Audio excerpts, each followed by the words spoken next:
do, Fishers? My name is Angie, and welcome back to GENBA no Kizuna. It has been... Wait, why do we keep doing this? Why does book club keep being a thing that is always hard to get together? For some reason, I mean, this is my fault. This is my stream, so this is automatically my fault. But why have my Mondays been busy all of a sudden? Hello, Gospel, welcome in. Hey, Angie, did you eat your solid dino nuggies? I wish I had dino nuggies. I don't have dino nuggies. I did eat food.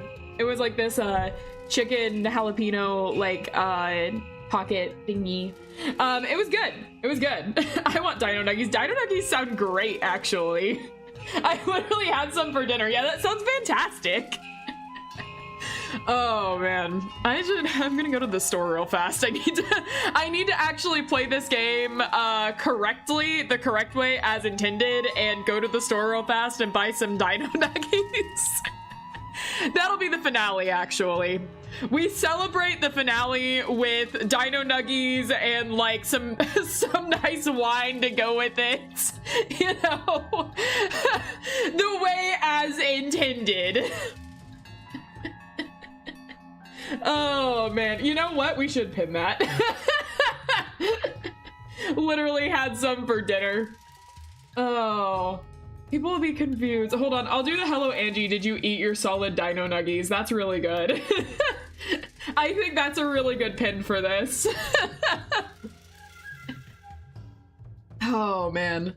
Hello, hello, welcome in, welcome in. All right, I had announcements. Hey look, Oliver's raiding. Everyone say hi to my cat.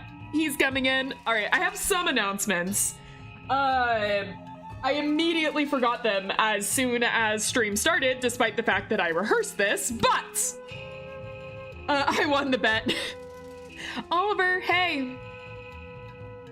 Hey, baby. Come here. Why are you acting like you're lost? You're right there. Hold on, what is he doing? No, the door's open. Oliver, what are you doing? I'm right here. You're acting like you can't find me. Hey, baby. Hello. All right, he's here. Now everyone say hello to my cat. This is a requirement. Okay, okay. Hold on. I ran over my headphones again with my chair. All right. Oliver, did you eat the internet cables yet? How does it taste? Oliver, did you eat my internet? He walked away and meowed. We have it there at a live Oliver reaction to the top right. I can in fact do that. I had that up just the other day. Let's see if I can find it again. I was pretty sure I labeled this, so I should be able to find this. I am in the process of changing everything as we know it on these streams. There's live Baxter reaction. Where's live Oliver reaction? I know it's somewhere, Oliver. I hear those claws on the bed. Oh, what? Huh? What did I just turn around to? How? What? What? Oliver? Oliver? Okay, so I need you guys to picture what I just turned around to real fast. So I have a daybed behind me that like guests and stuff can sit at once they're here. And I hear claws on that daybed, which is usually what I yell at Oliver for whenever I'm on the stream, because no claws in the daybed, please. But I turned around because I hear claws, and what I see is my cat hanging upside down from the top of the daybed, staring back at me. Like, his claws are in fact in the daybed, and he's just hanging there from the top part of it, upside down, staring at me. He then proceeds to let go, grab the covers, and crawl under them, and is now staring at me from under them. Huh. Okay. Sure. My cat has rated every stream I've had for the past 4 days. I don't know what's going on, but for whatever reason, he's decided to be very active on stream recently, so I doubt this will be the last time you hear from him. Right, Oliver? He's hiding now, so obviously he's not gonna answer. Anyways, I have announcements. I'm gonna make.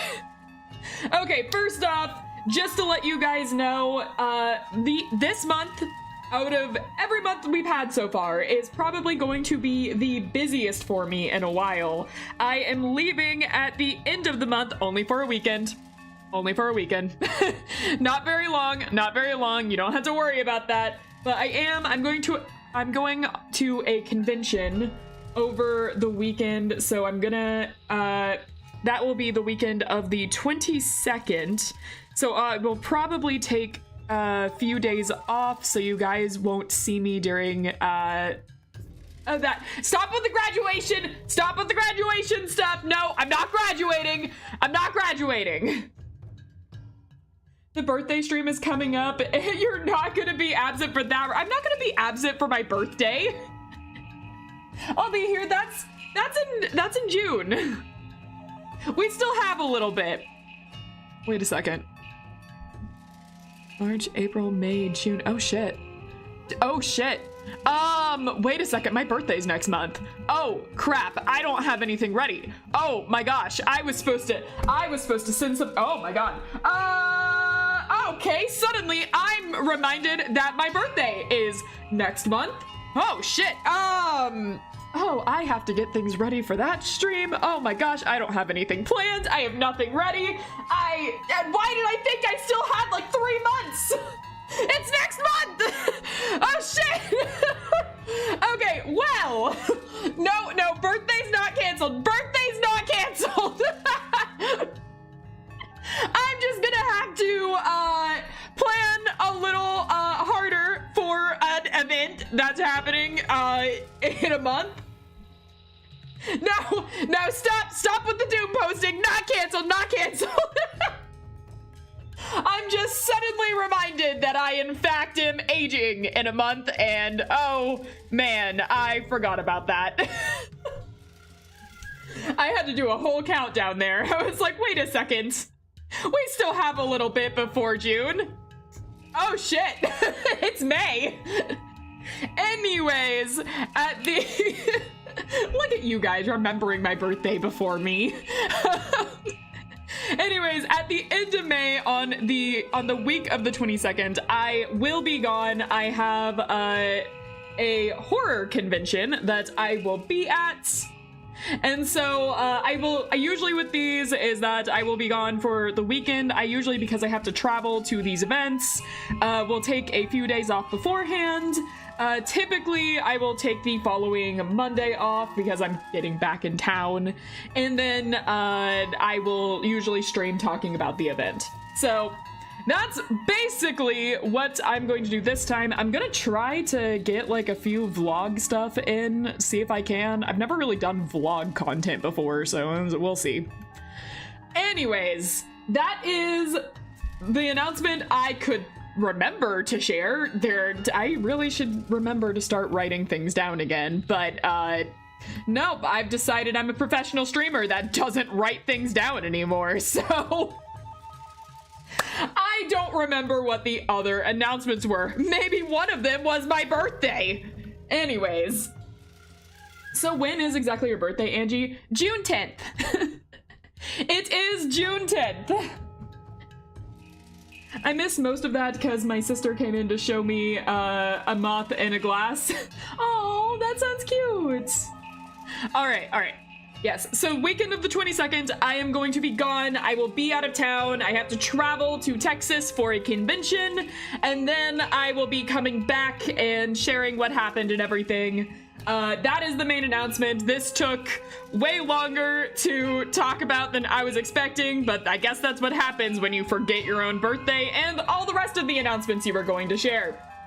Anyways, we are going to move on. We're gonna go straight into this game because I think I don't have anything else I need to share. Did Clown? Did Clown's message come in while I wasn't looking? Clown typed hi, Oliver. Clown, you're watching? Jurassic June B-Day and one day before Ryunosuke 2. Oh, we're twinning! Oh my gosh. Wait, did your message show up on screen when I wasn't looking, Clown? Oh my gosh. Anyways, yes, you already spoiled what I'm planning on doing. We're definitely watching Jurassic Park in June. I've been planning this for a while of just like, oh, Jurassic June.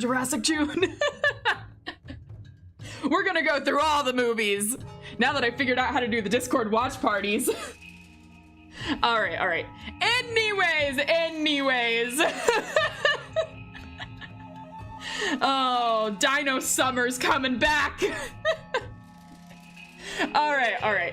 Anyways, we are going to go straight in now. I think I've delayed enough. Actually, you know, I think this is the earliest we've gone into a game from the start of stream. Usually we spend like 30 minutes doing nothing before this game.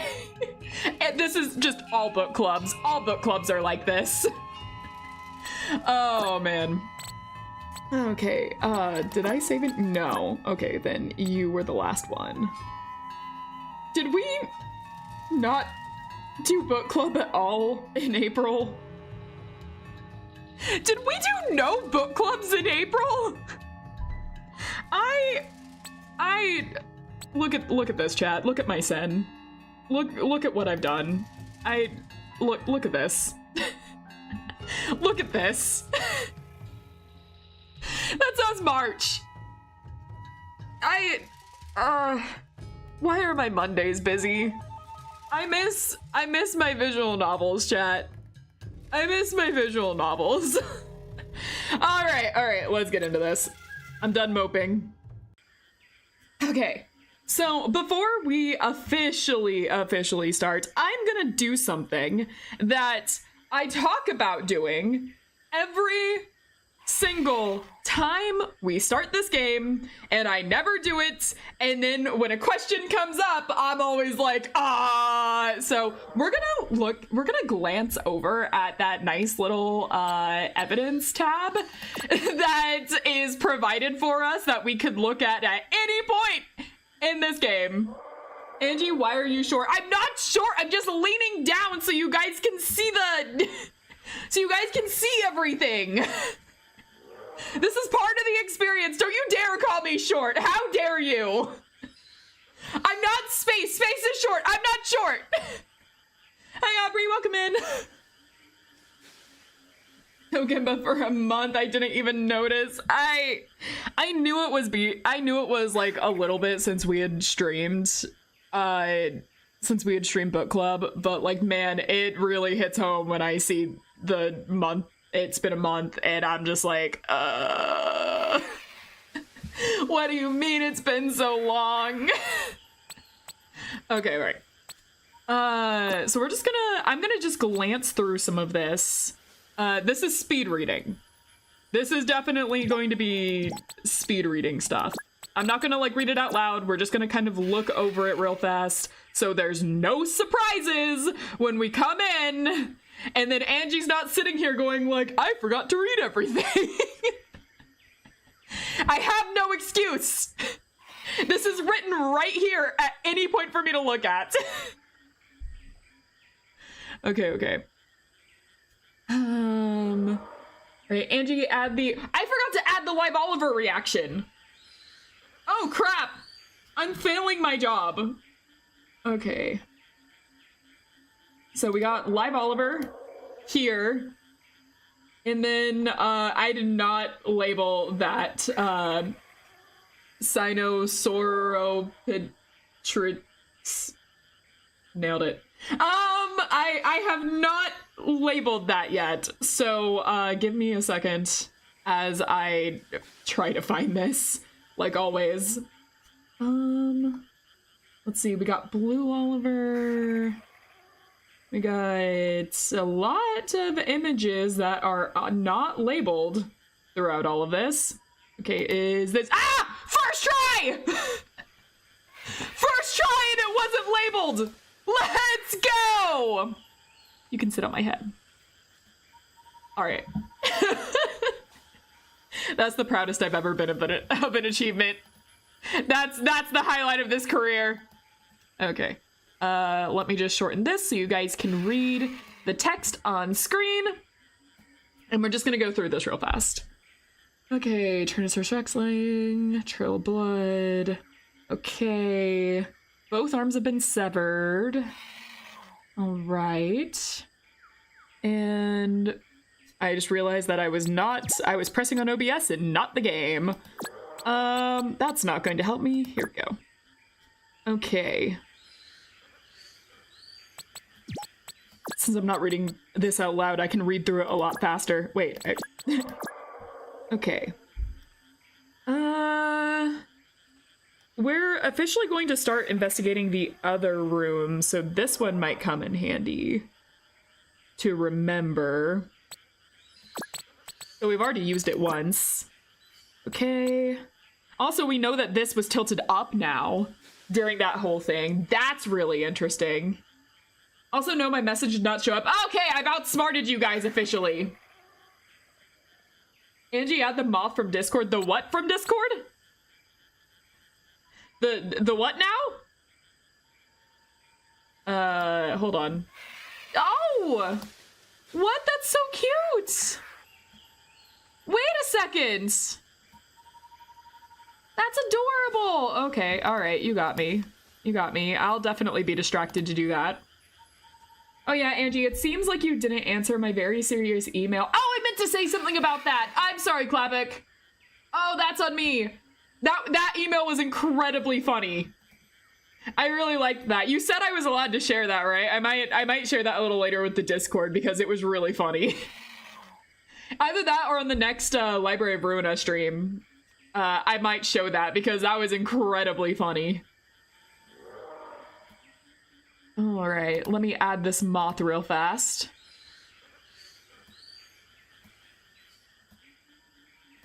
All right. Look at this good boy.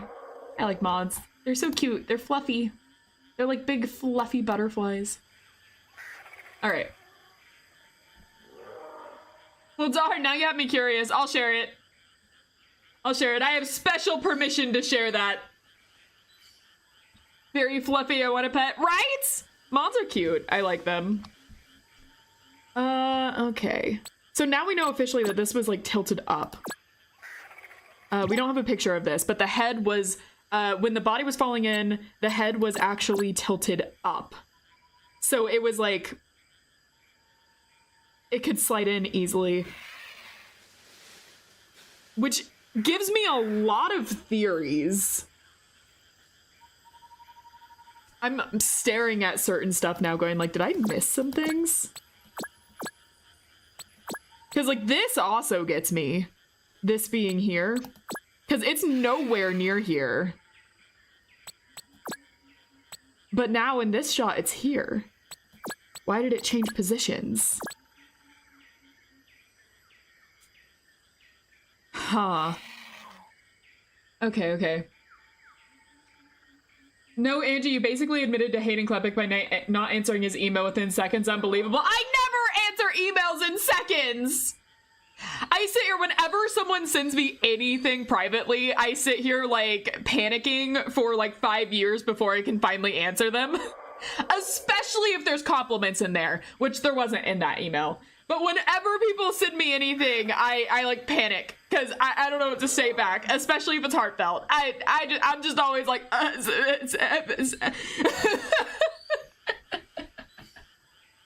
well, I guess I'll be sending a pigeon crow letter thing. Wait.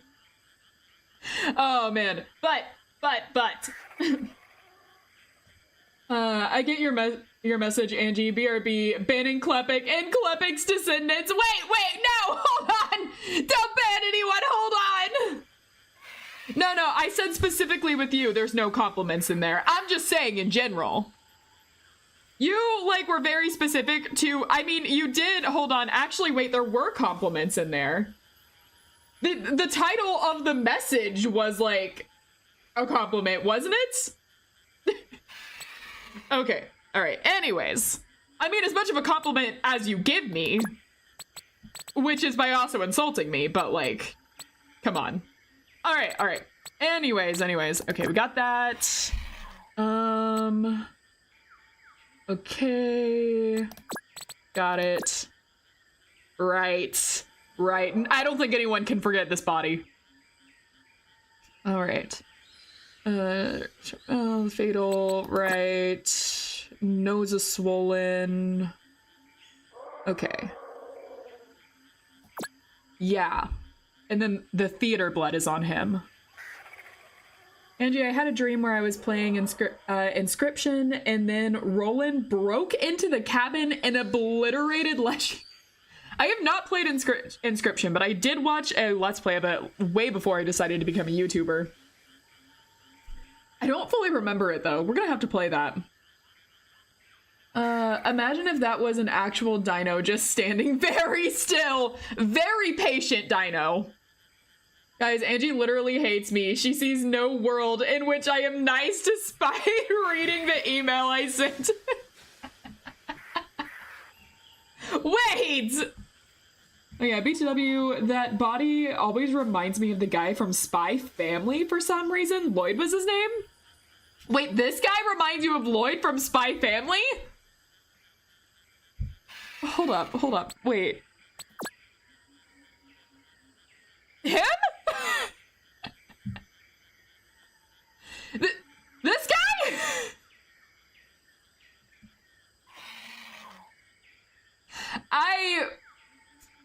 Hold on, I'm squinting.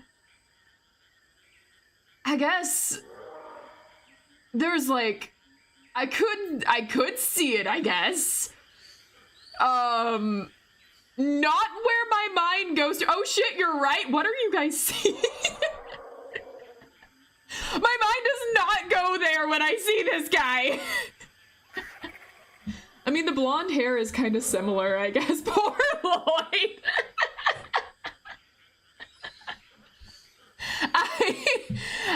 I am not seeing it fully.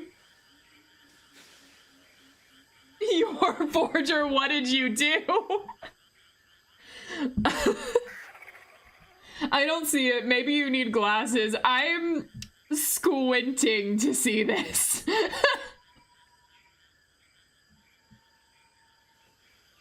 I didn't say you insulted me necessarily. I in fact said that there were compliments in there. Somewhat. Like, somewhat. Granted, it was like 3 a.m. when I read that letter. Alright. Anyways. I didn't read this part. Severed. Right. Because I think he gripped... Oh, he might have... Because I kept assuming he gripped his neck because it was sliced. He might have gripped his nose.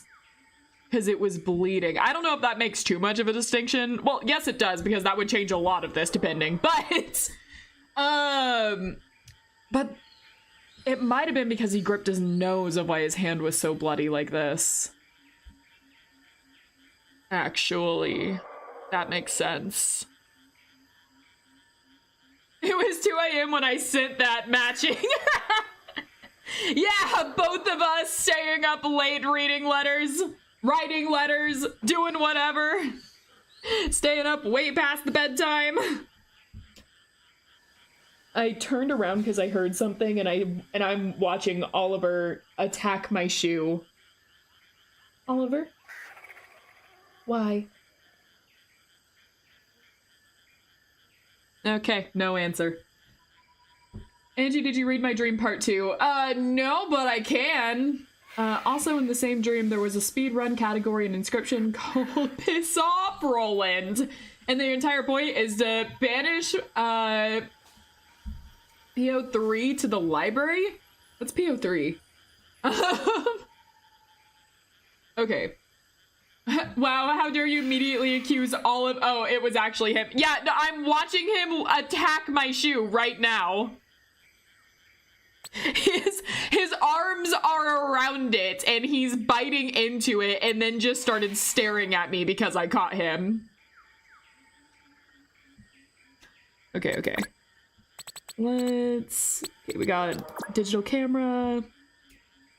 This I forgot about. Okay. Also has theater blood on it. Cool. Safety measures. I remember this. Yeah, that's about what I remember with this. Okay. Amber shards. Right. This was... I don't think this was there before, right? Or was it the ones upstairs that were added? Hold on, let me read this.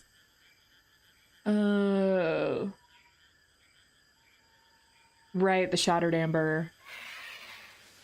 No blood to be found. Okay. And then I remember this. Glass shards. Yes, this is the one with Amber's blood that like shocked all of us that episode. Yeah, that cabinet I am so suspicious of. I have my ideas on it. I think I already went into detail of that. Okay, we've already talked about that plenty with the tattoo. Yep, that's right. Yeah, okay. This is what I was talking about earlier that we just found out about this with the T-Rex, his head being tilted up, which is huge that we got this. Also her drawings are so cute. This is adorable. Yeah, this one was huge. Okay. The railing. Okay. And then dirt marks near its bottom. Okay, also what I did not remember. Okay. Why is that in our investigation? The railing is really important to know that it is pretty high and everything. Why that picture is there? Obviously for reference. Clearly. Why? What are you looking at? Anyways, where are we? Red rope. Right. Yes, this was important. I remember this. Yep. Last day of filming. Okay. Our speed reading is almost done. Oh, that's all we have so far. Okay, that's everything in evidence. I don't think I need anything with profiles. Map we've already kind of got. Trivia? I don't think we need the trivia right now, but... Okay, reports. I'll get back to... I think. Yeah, I'll get back to that. Alright. We're gonna get back into it. Yeah, that's it. I just needed to speed read all of that real fast, make sure that I was up to date and remembered everything. I did, however, speed read again. That was a lot of skimming I just did, so there might be a couple of things I do not get right, but hopefully the point is I don't have an excuse. There's no excuse. It's right there. Time is not the excuse now.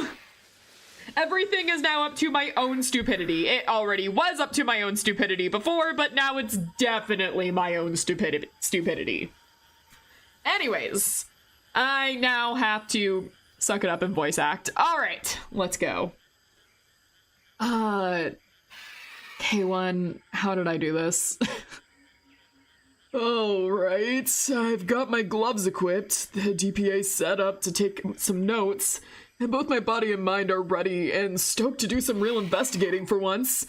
So let's get right to it. Oh, I see. Task change. Keiichi GENBA on the case. Aw, that was kind of cute. Okay, so we're gonna investigate the dino again. Is there anything else around here besides the dino, or is it just the dino? I'm remembering where we were now. I really like the, the briefcase. Alright, alright. I seriously can't blame Officer Shirayuki for having so much trouble approaching this fucking thing. Aiming at the main hall, airing the main hall out sure helped a lot, but being this close to it, the stench is still as bad and unbearable as when I first had the pleasure of catching a whiff of it. Please add,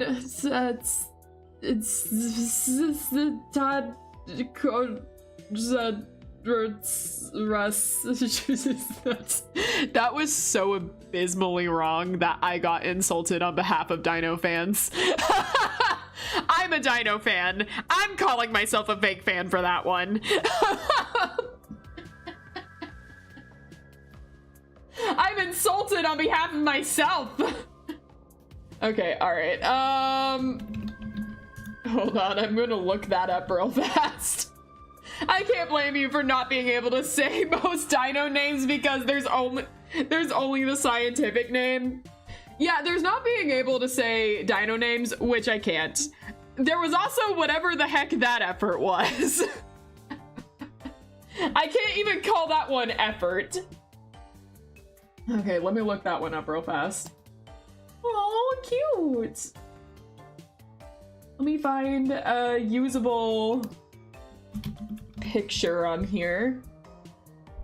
At least you tried. I'm giving it an effort. All right. He is silent, I think. Psittacosaurus. Did I do something? Just because you like something doesn't mean that you can say the name of it verbally. I clearly can't. I clearly can't say it. Look, I was called, like, one of these episodes, and I think it was the first one, someone called me a fake dino fan, and that has stayed with me. Like, that is the most insulted I could have ever been out of any comment I have ever gotten. I've had people come in here and just immediately insult me and leave, and that cut so deep. I have never been more, like, taken aback in my life. Okay. Here he is. Big dino fan. It hurts, man. It really hurts. All right. On my head. All right. Let's move on. Okay, I think... Yes, we already read this. There is some sweetness to it, though, just like she noticed it on the camera and the dock on Kuro's pants. Yep, the pants. Right, the pants. Okay. I can already imagine what the result's gonna say, but just to be safe, I might as well get started by analyzing the very reason I'm the one who's standing... I am not reading these sentences the way I want to. Ahem. I might as well get started by analyzing the very reason I'm the one standing here now. Heiji collected DNA samples from the wall, fake plants, and Rex with sparkles in his eyes. Nerd. Oh, this is so exciting! I didn't think I'd actually get a chance to utilize one of the coolest features on this little beauty myself. Here we go, baby. Show Daddy what you're capable of. The little spinny whirl. No match! Are you fucking kidding me? How can this be? I mean, sure, I expected some of it to be fake, but how's there not a single trace of Kuro's actual DNA in there? Someone made a theory like a while ago that I wasn't fully sure about, so I might have mentioned it once or twice, but I haven't really said it that much. I don't think. I don't know. I've said a lot of things, so maybe I did say it. But they said that they thought maybe he was already dead. And Like, before even going into the T-Rex's mouth, he was already dead. And more, that theory is seeming more likely to me out of, like, certain evidence we're getting and stuff. Which I guess would make sense of, like, why there's so much fake blood on all of this to make it seem, like, much fresher than it was. That was DIA's theory. I see. Yeah, I couldn't remember who made that theory, but I remember that being a thing. And, like, I noted it because I'm like, you know, I could see that being a thing. But I wasn't fully sure about it either. But, like, the more evidence we're getting, the more I'm just like, what if he died, like, a lot sooner? My theory was that the entire thing was fake. I don't think the entire thing was fake. But, like, I do think this whole, like, setup into the dino, I'm starting to think he was already dead.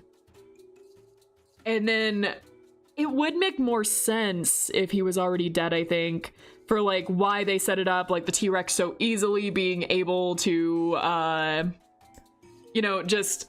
It's, like, so convenient the way that everything was set up. He has the pulley on him, and, you know, they have this little cabinet over here so that they can set the body up so that he'll fall easily in. And then, like, I think I had the whole bird theory where, like, the bird is pulling him in some way. I don't know how I feel. Like, there's feathers around, so that makes sense, I think. Now I'm having the problem of, wait, what were my theories again? I can't remember my own theories anymore. Hold on, let me go back to my previous episode so I can validate my... Anyways, we're not doing that, but... the bearded vulture is the most suspect. The bird did it! Final answer, it was all the bird! Oh, man. Honestly, Amber is looking really suspicious to me, but I think that's kind of a red herring. I'm not sure. Like, so because I suspect the bird so much, it would be really obvious to go for, you know, the bird handler. But I'm pretty sure that's a red herring. We haven't really talked to him at all, I think, about most of this. So... I don't really have any suspicion over him from the evidence we've gathered. I feel like any points for him is a red herring. But, like, obviously we haven't talked to him a whole lot. Amber, on the other hand, has had, like, a number of things that, like, she's been involved with talking to the witnesses. Her blood is upstairs. You know, she was the one that was like, hey, I need to go to the bathroom, and we were out, and possibly she left something extra for us. I don't remember if that was true or not. I keep going just like, oh, she messed with stuff. She added something. I can't remember if that was true or not. Or if I'm making that up. Either way, it's like there's so much stuff happening with Amber that, like, I feel like I'm being pointed to Amber being, like, the most suspicious one. But, like, we're still pretty early on. I mean, we're not that early on in the game as a whole, but in this chapter-wise. So, that might be a red herring. I don't know, man. I don't know. Anyways, all this to say, like, I'm really strongly leading into the theory of, like, he was already dead. Did you see my fun fact? Oh, no, I didn't. Hold on, let me, also, fun fact, did you know that the wax on the Babybel cheese is food safe and that you can eat the wax? I've heard that before. Hello, welcome in. All the suspects could be red herrings. That is true, but I'm pretty sure one of them killed him. I don't think it's going to be a case where that none of them are guilty. I'm pretty sure one of them definitely killed him with the way that this is going. Which one of them? I have no idea, honestly. I'm leaning the most to Amber, like I said, but I don't really know if that's true. Hey, Angie, can I request a dancing T-Rex? You can, in fact, request one. Let me see if I can find it. I did really good on finding things on my first try. Let's see if I can do that again. Right here. Yeah! Look at me go! Okay, all right. I was happy about that. All right. Anyways, that's just my little like theory time for now, I guess. I can't say for the day. I'm probably gonna have more. All right. There's no way I did anything wrong. I read this part of the instruction manual 64 times and perfectly memorized it. I absolutely positively followed it step by step exactly as it was written there. Don't tell me the DBA's broken. Did the fucking Safari Brat do this?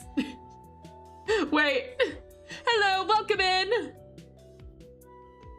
Okay, calm down, Keiichi. Deep breaths. Just take another sample and try again. Keiichi collected more DNA samples while sweating profusely. I love that little detail. Oh. Fuck me! No thanks, Kate. Oh, man. Also, if you guys clip that out of context, I'm gonna be mad. We're getting Amori characters watching Angie be a bad detective. How am I the bad detective? I think I'm doing pretty good here, actually.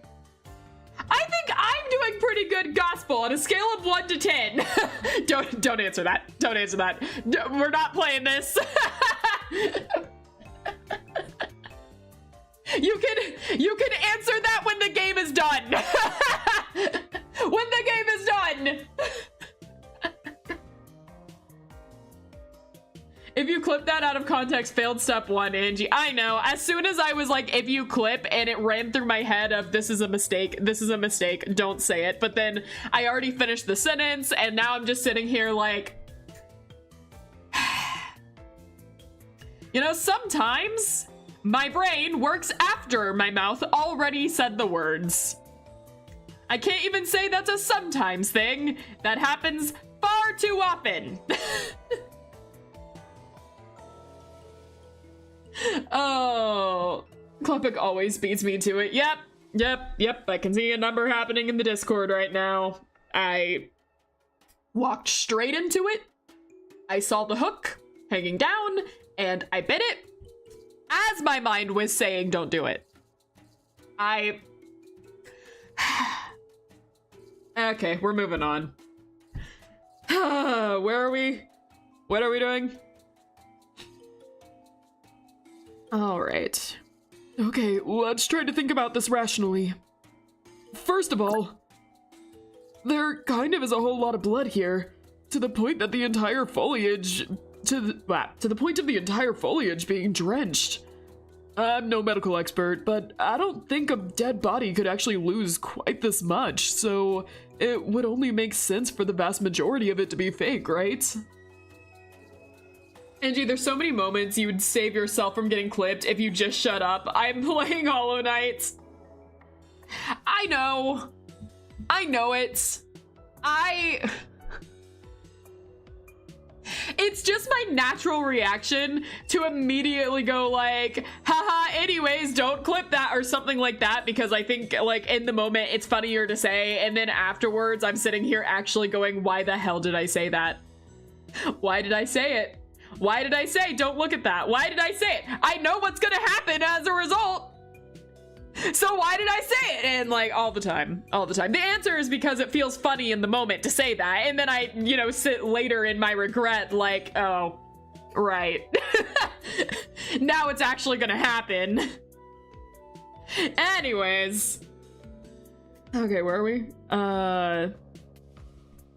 Okay. Which would naturally make it difficult to scoop up a sample of the real thing. Now I wonder, if we had done a test sooner, would Officer Shiryuki have been able to handle this after all, given the fake blood apparently never was an issue to her? Huh. I didn't think about that. Anyway, the DPA is probably working perfectly fine, and the real question to be asked isn't why it didn't detect Kudo's DNA, but why there's so much fake blood spilled here. At least its source is pretty obvious, meaning I've got yet another good reason to take a closer look at our big dino. Before that, however, I think I'm gonna see what I'll find by venturing further into the prehistoric thicket. Oh, I am curious about this. And so I began to spend a good long while sifting through the countless blades of fake grass, not glass, grass, behind the wooden signs and all around the enormous body of the animatronic. Of course, I did my best to be as thorough as possible, just as I had promised Officer Shirayuki.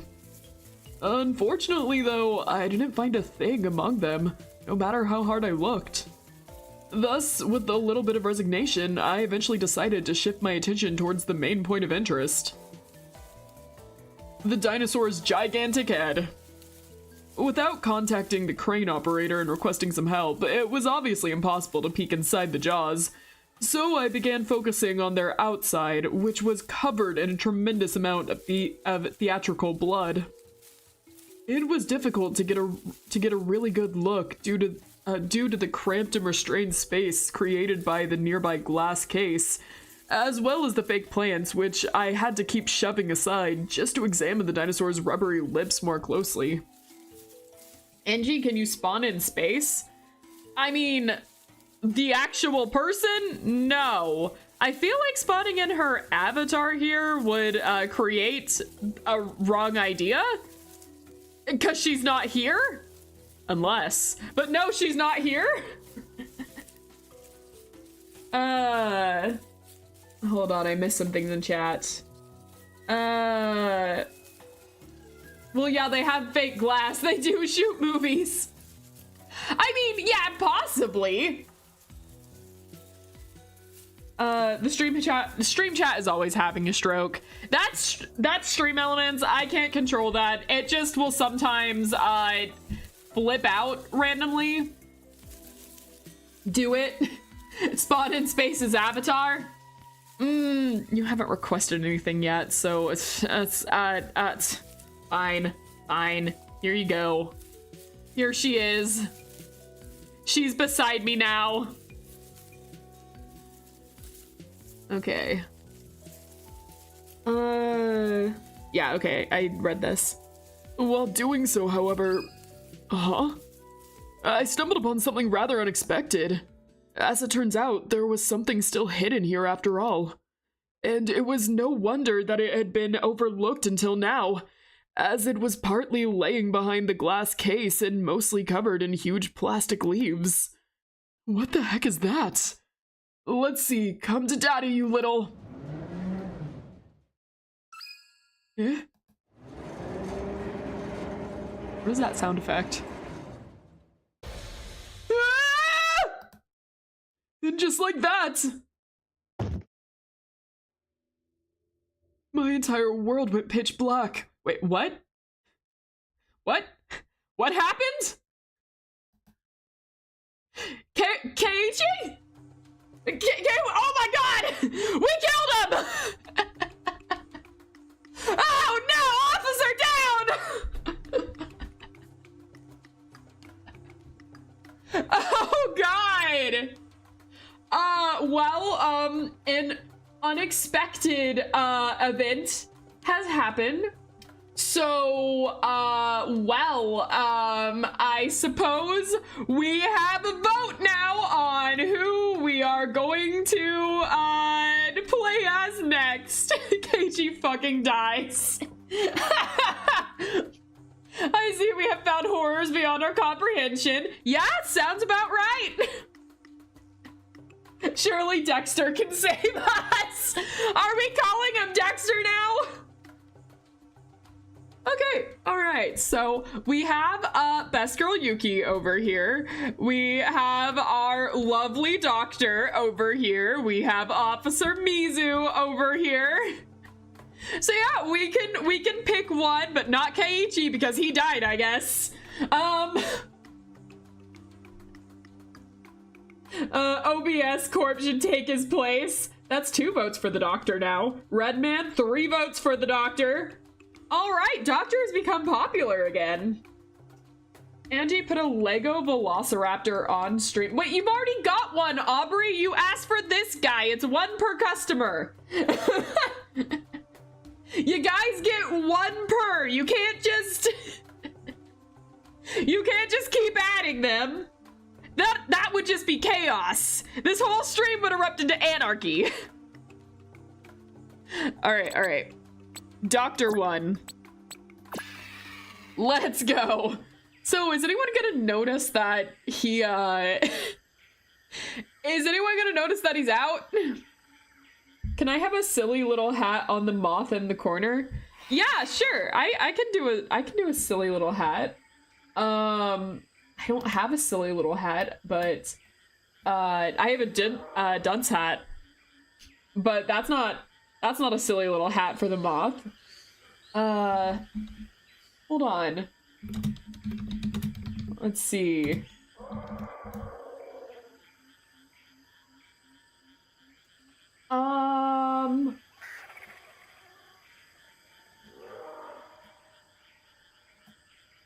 This is immediately what came up.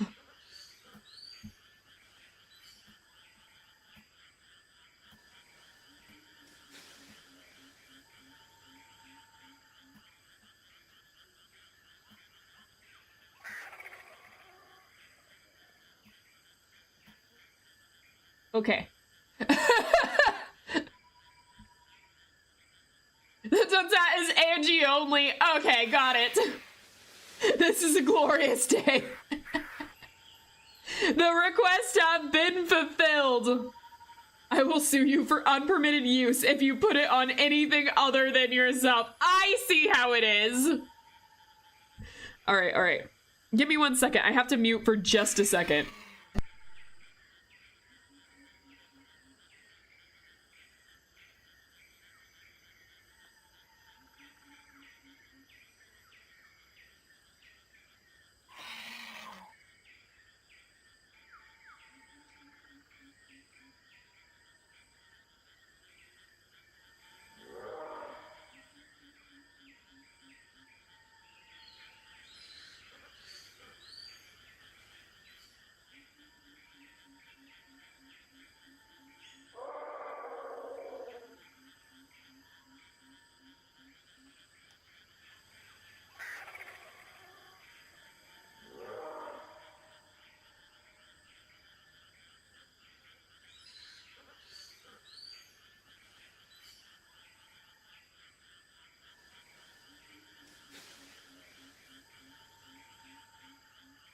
All right, we're back. Sorry about that.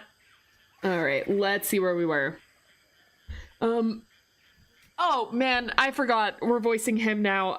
This is the voice I have the hardest time. Actually, it's not the voice I have the hardest time to go into. It's Ryunosuke that I have the hardest time going into. His voice actually kills me, which is accurate because he's like, his voice naturally kills him too, I think. Anyways, and Oliver,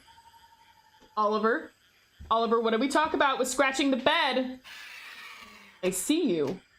I'm looking directly at you. Hey! Don't just ignore me. Okay, 1 second. Gotta be a cat mom.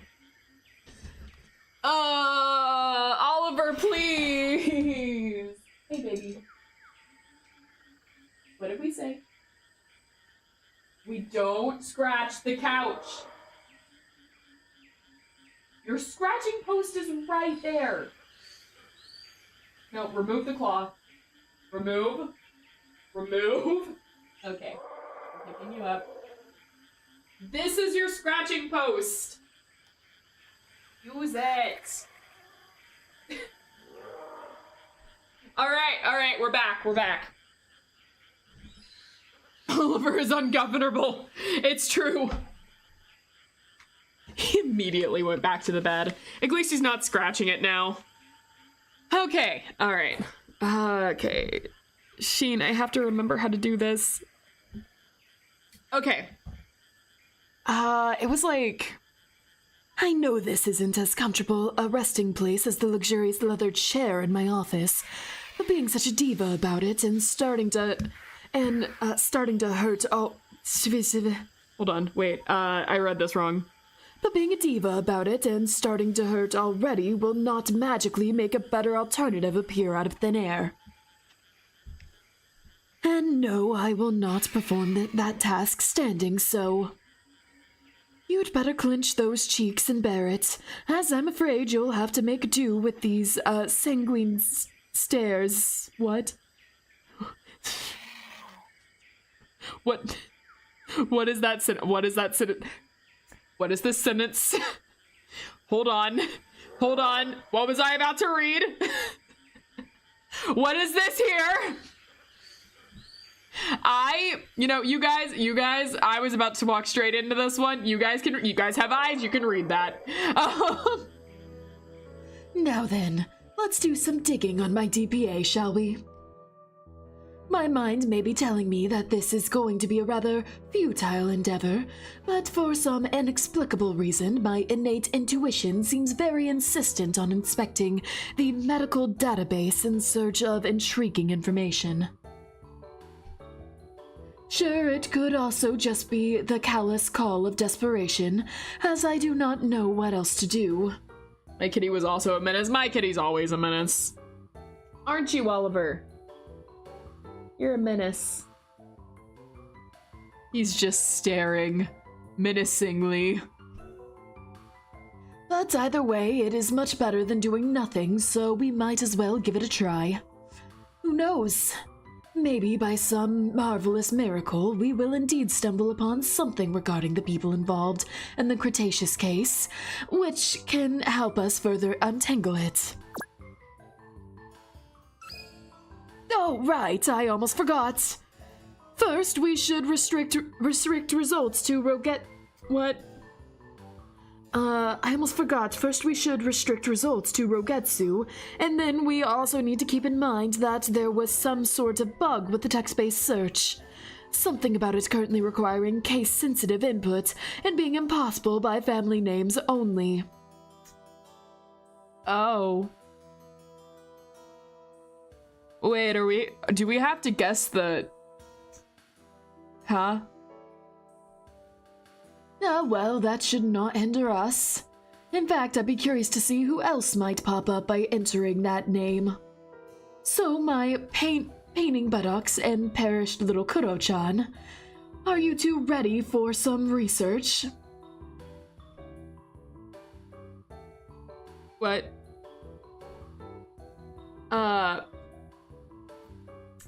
Okay, what are we typing in? So the system is fucked. Wait a second. I didn't think this through.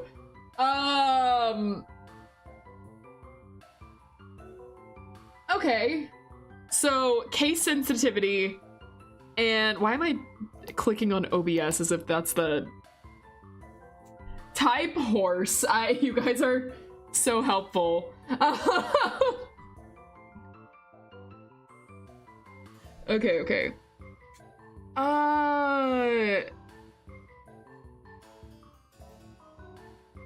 Type OBS.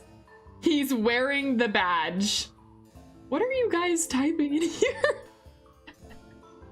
So it's by family name, right? Is what he said. Hold on, can I bring up the... I can!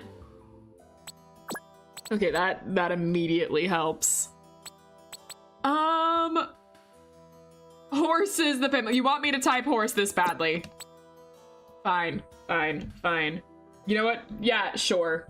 Let me move the mouse so you guys see that I'm doing it. Fine. We typed in horse. I'm sure this is relevant to the case.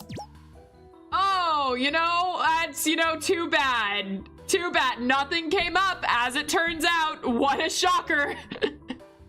Maybe typing in whatever name comes to mind isn't the best way to go about this. Oh, but you know what? He did say it was case sensitive, so let me try this again. All right. We're just gonna type in horse and see what happens. Oh, look at that! No-go once again! That's so shocking. I guess it's not relevant. Who could have seen this coming? That proves that horses are a government hoax. You got it! That's right! Horses are a lie! Okay, alright. What was I doing? What am I doing here? Type cheese.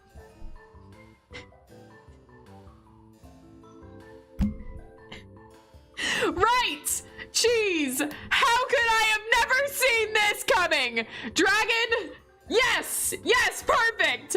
Ah, yes, because no one would anticipate this! Right, this! Absolutely! Relevant to the case! They gave us a different dialogue. Oh, at what point does the game become fed up with us? Why am I so obsessed with this accursed name and constantly feel the overwhelming urge to type it into any text field that I come across?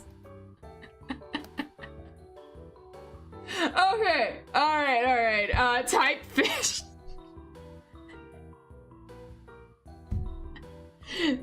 This means that cheese is also a government hoax. Obviously. Alright, we got dragon? Right. Alright. Again, I have to ask, at what point does the game become fed up with us? Sorry, Kuro-chan, that was just a typo, I swear. Type Angie, it was me! Alright, Angie it is. That's not how you spell my name. Angie it is. Nope, still nothing. Alright, what else do we have? Clothes? Alright! Clothes it is!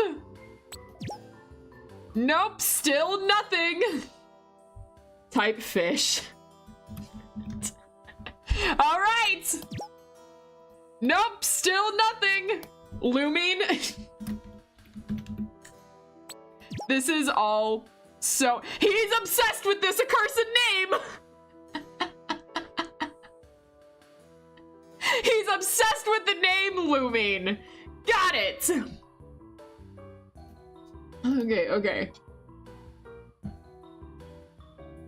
Look at the thingy, free text thingy, green. Type 1, 2, 3, 4. This isn't a password, this is a database search! What am I gonna get from 1, 2, 3, 4? No one's name is 1, 2, 3, 4! Shinketsu has a crush on you. He's married! By using this undisputable logic I've been using before you. You are a lie, Angie AI. Chirp is taking over the stream. Oh, you're right. How could I have been so foolish? I'm actually an AI. You caught me. I'm Chirp. The AI that came during the April Fool's Day joke. That's me. I am curious to see how many, if there are like different unique combinations I could do, but for the sake of this game, just because that's a goalie doesn't mean you can't score. Whoa, Cal! Whoa, wait a second! Hold on! Whoa.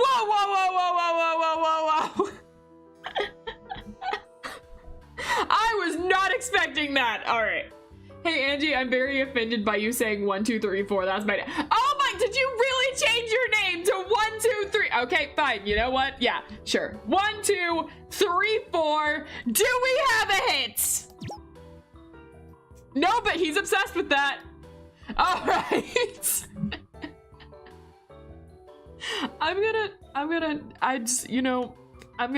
Not that I don't think you guys are saying some really great names here that are definitely super relevant to this case right now. I'm gonna, look at a few things. I'm gonna look at a few things. You know, refresh myself on how you spell certain names. You guys have been super, super, super helpful to all of this. Anyways, I forgot what I'm supposed to be investigating right now. To be honest, I can't remember what they split up to investigate, but he said specifically family names and case sensitivity. So I'm gonna like grab everyone's name real fast that is relevant to the case and we'll go over it from there. So I don't have a pen or anything with me, so I'm just gonna have to make notes. Okay.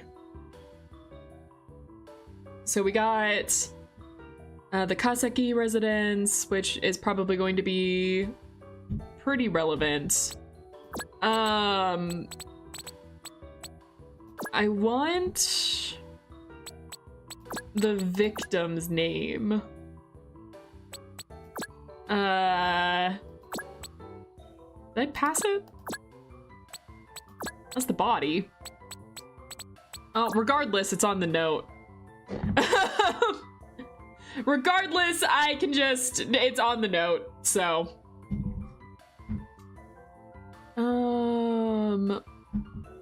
There's some other names on here as well. Polakira. Okay. Profile, there's a profiles category. I'm over here looking at all the, there's a profiles category. There's quite literally there's like,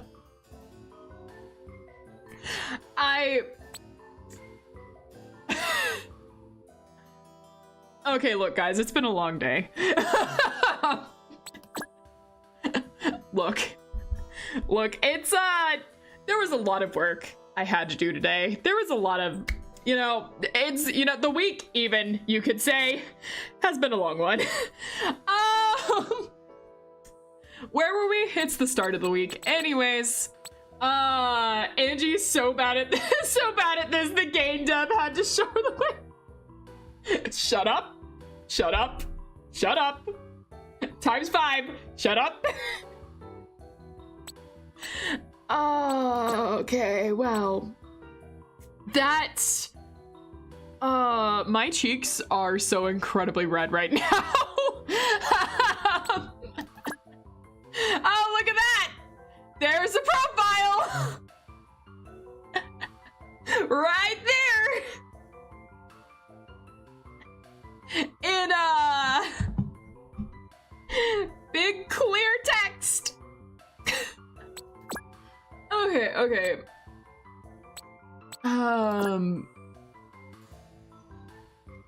Okay, this is helpful too. And all right, so whose name do you want to look up first? Everyone, now that we have a list of our suspects accurately, whose name, because we can look up the why did I just say villain? He looks like a villain, okay? This guy looks like an antagonist. Look, he's a loan shark too. But anyways, we can look up the victim, underline the victim part. We can look up the victim's name. We can look up, because the Kaseki residence is where they are, so we can look up that. We can look up one of the suspects. Keiichi's a victim right now. And Keiichi's like, you know, we haven't found his body yet, so the announcement hasn't gone off. Currently, we don't know that Keiichi just got, like, sniped. How about the currently transcending Keiichi? Look, as far as we know, Keiichi's fine right now. We saw nothing. So there's no point looking up Keiichi. We can look up Keiichi, I suppose. There's nothing like stopping us.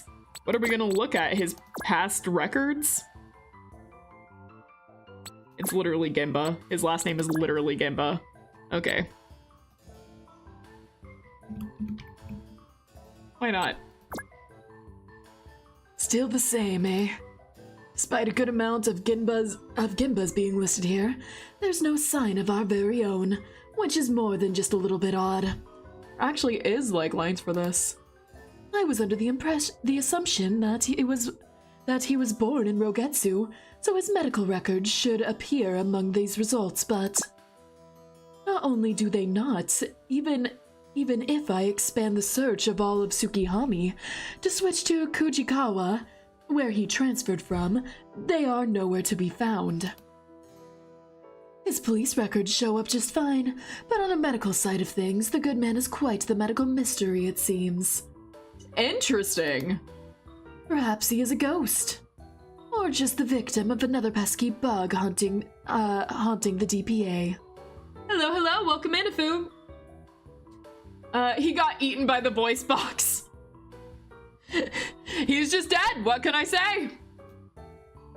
Whatever the case, there is nothing that can be done about it at the moment, and as much as it still bothers me that his medical history has seemingly vanished from existence, there isn't a matter I should currently concern myself with, or at all. So we can look up our coworkers. Search our own name right now. Okay. Do I know how to spell that just off the bat? So it's, Shin Ketsu. No, maybe I spelled that wrong.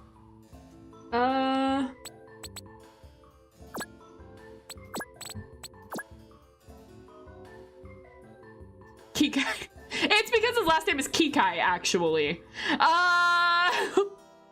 Why did I... It said family name. Family name. Okay, alright. I did not know his last name, so... What are you doing, you foolish fool? Ask yourself!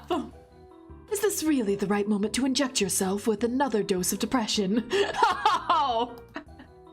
Not to mention, you've already looked at her files more times than you've... Oh. Then you've awoken... Oh, wait. Oh, hold on. Oh. Wait. You've already looked at her files more times than you've awoken to a brand new day, and raising the count by 1 will not suddenly change their contents. Lore drop, I know! Whoa, wait, you can't just spring that on me!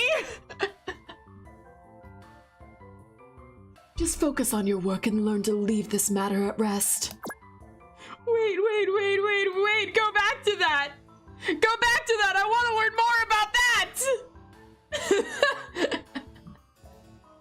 Hold up, actually looking up our coworkers is great. Looking up ourselves was great. Okay, alright. I didn't even think that like searching up his last name would also mean like his family. That makes sense. That makes a lot of sense. Hold up. Okay, check my last message. 1 sec. Wait, does it change if you search up their first name instead of your last name? The first name doesn't seem to do anything. Oh, hello. Typing in the numbers. First name doesn't seem to do anything. Last name does give you results. They did say earlier that this was by family name, though. I was stupid to look up the first name. Okay. Let's see. Search Fishgy. It's not gonna bring anything! I bet if you keep looking it up, you're going to get more exposition. We can do it again. I doubt it though. I feel like it's gonna be the same thing. Yeah. Oh, wait, what? Did I skip that?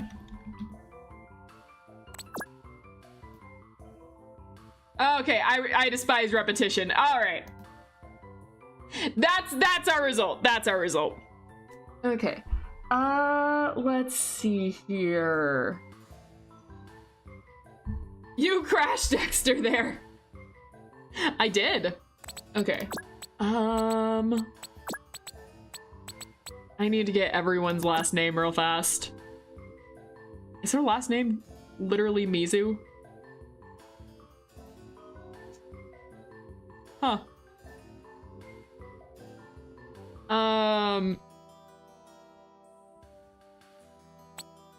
Is it Mizu? Himatsu Mizu. Oh. I just realized Angie's being swarmed. No, this is the choice. This was a choice. Being surrounded by dinos is the way I want to go. They're friendly, I think. I sadly can't show it to you, but believe me, Kuro-chan, Hima-kun's medical history is as fascinating and eventful as your own. She seems to have been just as feisty as a brawler in her teens as you, which makes me wonder who would have won in a fight between you two. Please don't take it personally, but I think I'd place my bets on Hima-kun. My back still hurts from her reflexively jujitsuing me when I tried to surprise her from behind this morning. What happened there? He's talking to the dead body. He's talking to the dead body. Don't worry about that. That's like a long thing. Don't worry about that. Angie, something great is in FanWorks? What's in FanWorks?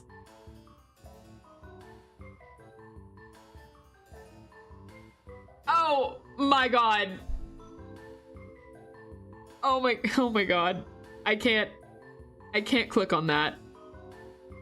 By principle, I can't click on that. I'm not surprised.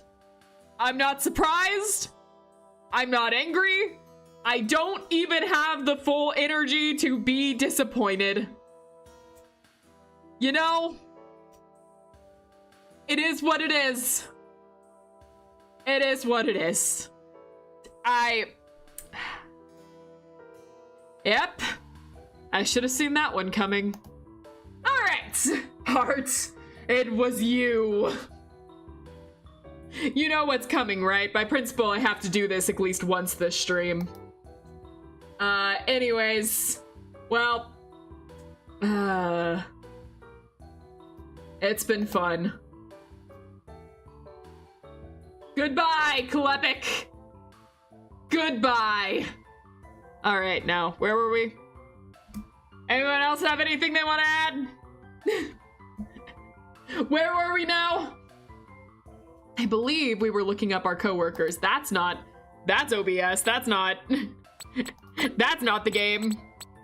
Okay. Yes, I knew your name was Shirayuki. Right. Okay.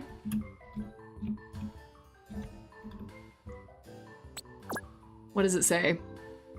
Hold on, what am I doing? Not only are Rei-kun's records irrelevant right now, it's also rather inappropriate to pry into a young lady's medical history. Wait a second, you did not feel that way about Mizu here! Hold up! Over with Officer Mizu, like, yes, let me look through all of this really fascinating medical history. Over with Yuki, I can't do that to a young lady. Hold up here! Did Angie's volume just go down? No? No? What do you mean?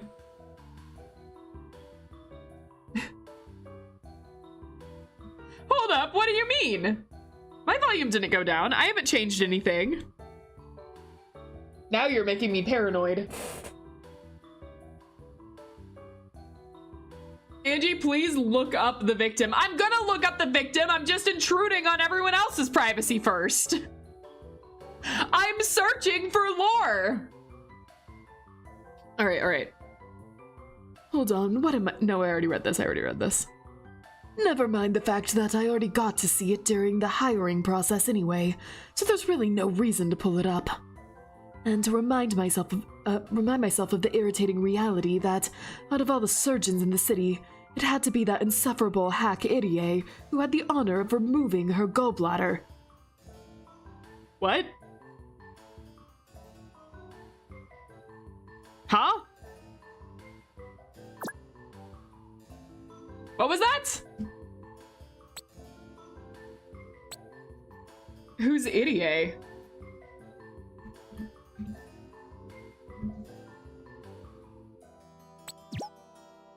No, it's not gonna give it to me. All right, I tried to see.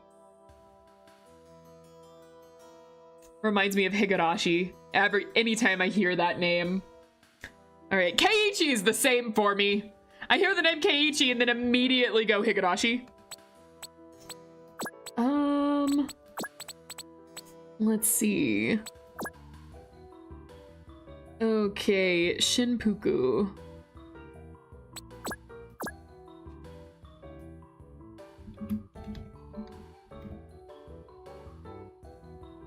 Keiichi was the one who just disappeared, right? Yeah, Keiichi is our, he's our main character who's like dead, I guess, now. He's just like, well, I can only assume he's dead. So, well, that's how it is. Huh? Huh, what? Let's see. What else are people saying?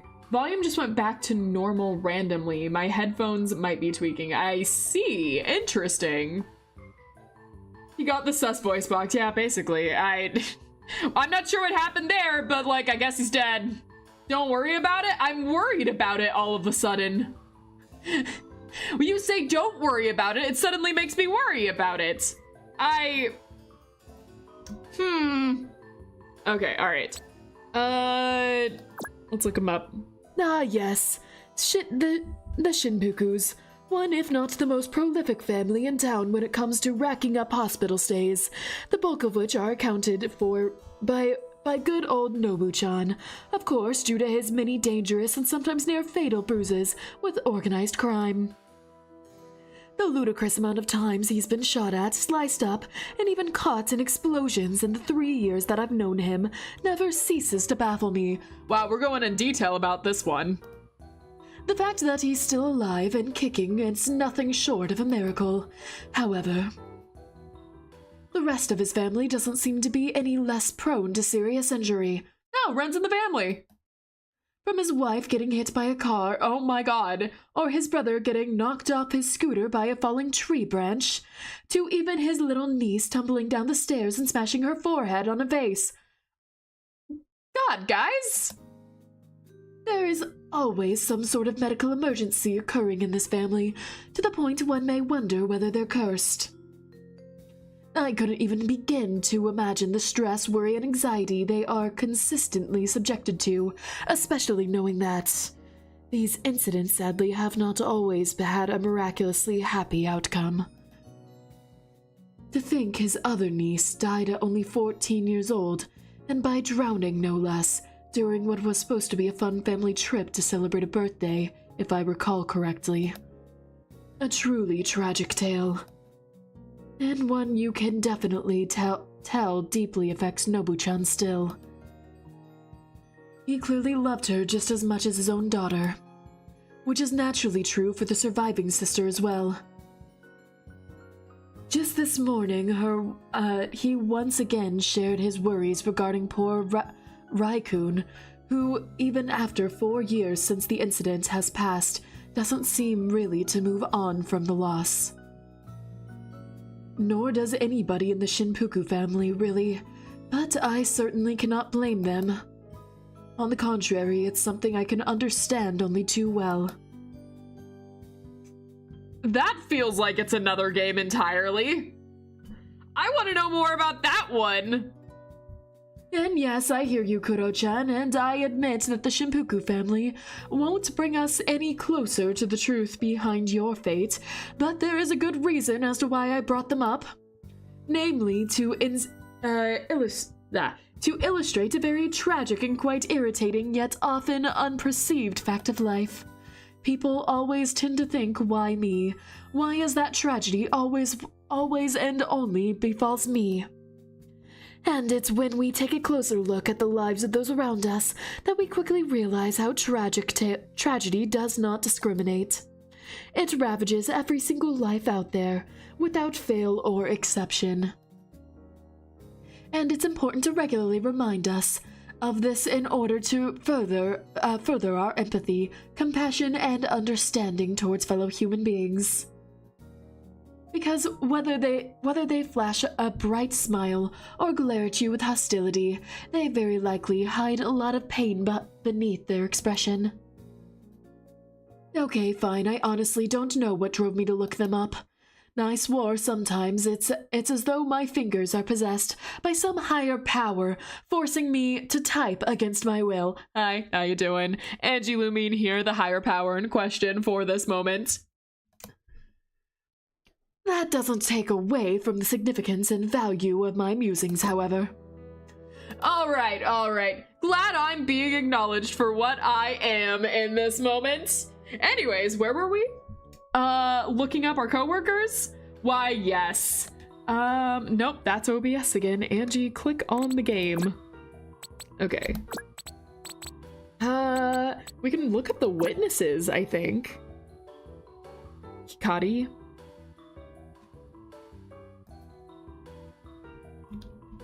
I do like my bright names. Although recent developments in Rune-kun's medical history have certainly allowed for important details to surface, I don't think her files could help us any further in increasing our understanding of what precisely led to the unfortunate tragedy that took place here today. Which is good, because she's neither victim nor suspect, so I can't look into them anyway. Yes, but look at the fun things we could learn. Okay. It's about the lore. Okay, I know we're not gonna get a single thing. Your profile threw me off for a second. I know we're not gonna get a single thing from this, but I now have a principle to look up absolutely everyone. Okay, Shiratake. Shiratake. Wait, why am I looking up Hiro-chan? He's merely a witness, and we already know the full extent of his involvement in this case, and that he has basically nothing to do with RPP. Something his medical records certainly couldn't reveal anything useful beyond anyway. I should be careful not to let my thirst for truth get out of hand, nor my boredom and curiosity.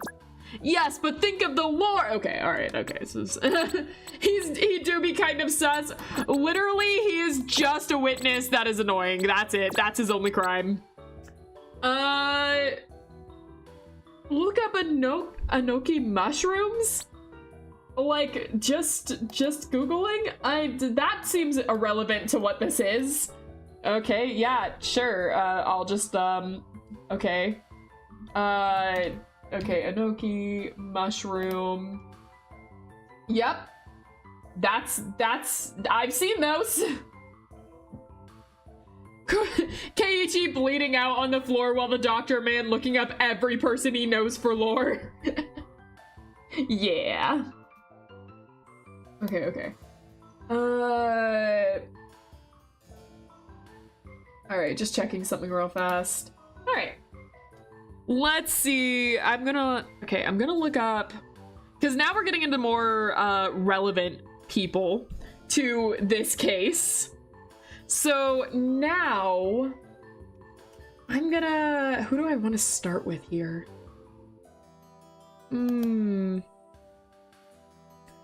I think I'm gonna go, the ones that I feel like are gonna be most relevant to this are Ryunosuke, his grandfather. They have different last names, right? Kaseki, maybe not. No, they do have different last names. So actually, and then of course the victim. So these three I kind of feel like are going to be irrelevant to this, which is why I want to look them up.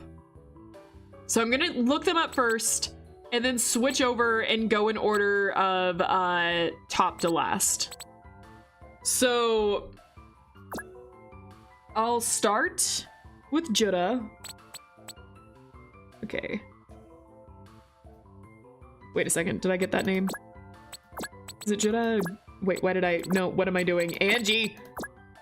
Yeah, okay, Jutta.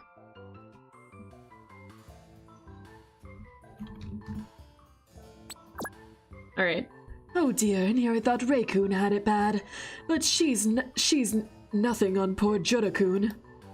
The number of faintage-related injuries is quite staggering, and all because even the tiniest amounts of blood cause her to pass out, no matter whether it's real or fake. This has basically been going on all her life, it seems, although there is a noticeable spike in collapses worthy of a hospital visit during the past 2 months. Okay, so any amount of blood will make her faint. No wonder she's having a hard time. That's interesting. So, like, even the theater blood here is bad. They must produce quite the gory movie, given that all of them have apparently occurred during filming. Oh, yeah. Oh, oh. Wait, yeah, you're making a dino movie. You're making a dino movie and you'll faint at the sight of blood? Hold up! Thankfully, it looks as though she hasn't been injured severely thus far. In order for her to stay that way, however, I'd suggest to either tone down the gore in the next installment, or to get another camera woman for those particular parts. She's the camera woman! Wait! Oh, man. You know what? She's passionate about her career.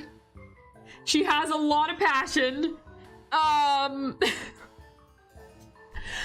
not sure if this is the best. What did she do to deserve this? Be an artist and wear a hoodie, apparently.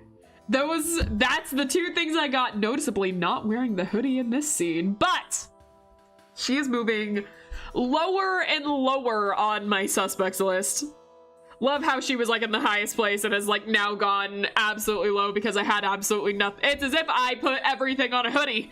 I had nothing on her to begin with and I have nothing on her now. In fact, she faints at the sight of blood. Oh. I'm sure that would not only guarantee Jutta-kun's unscathedness, but also a much smoother production. Okay.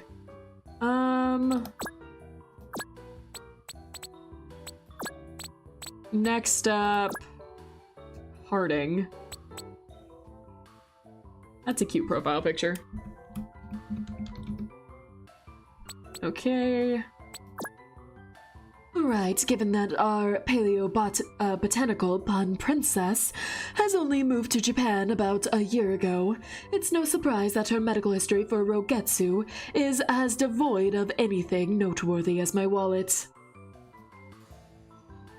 Aside from routine health checkups, there's nothing really to be seen.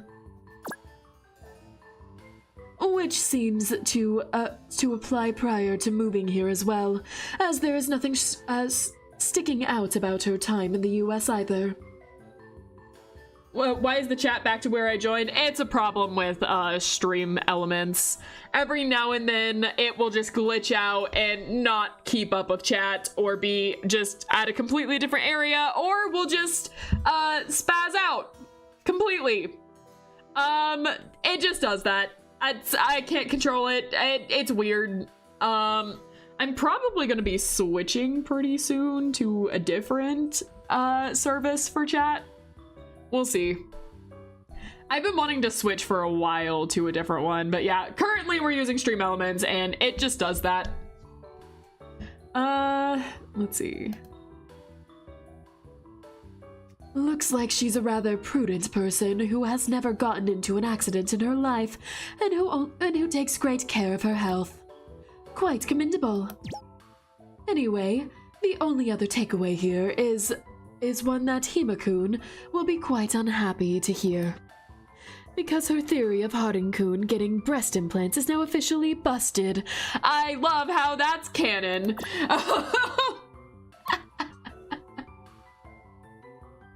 Officially canon that they're natural. Got it. Okay, where are we? Where are we? Alright. Takamori. Whoa. What just happened? Oliver, was that you? What was that? Did something just crash into the window?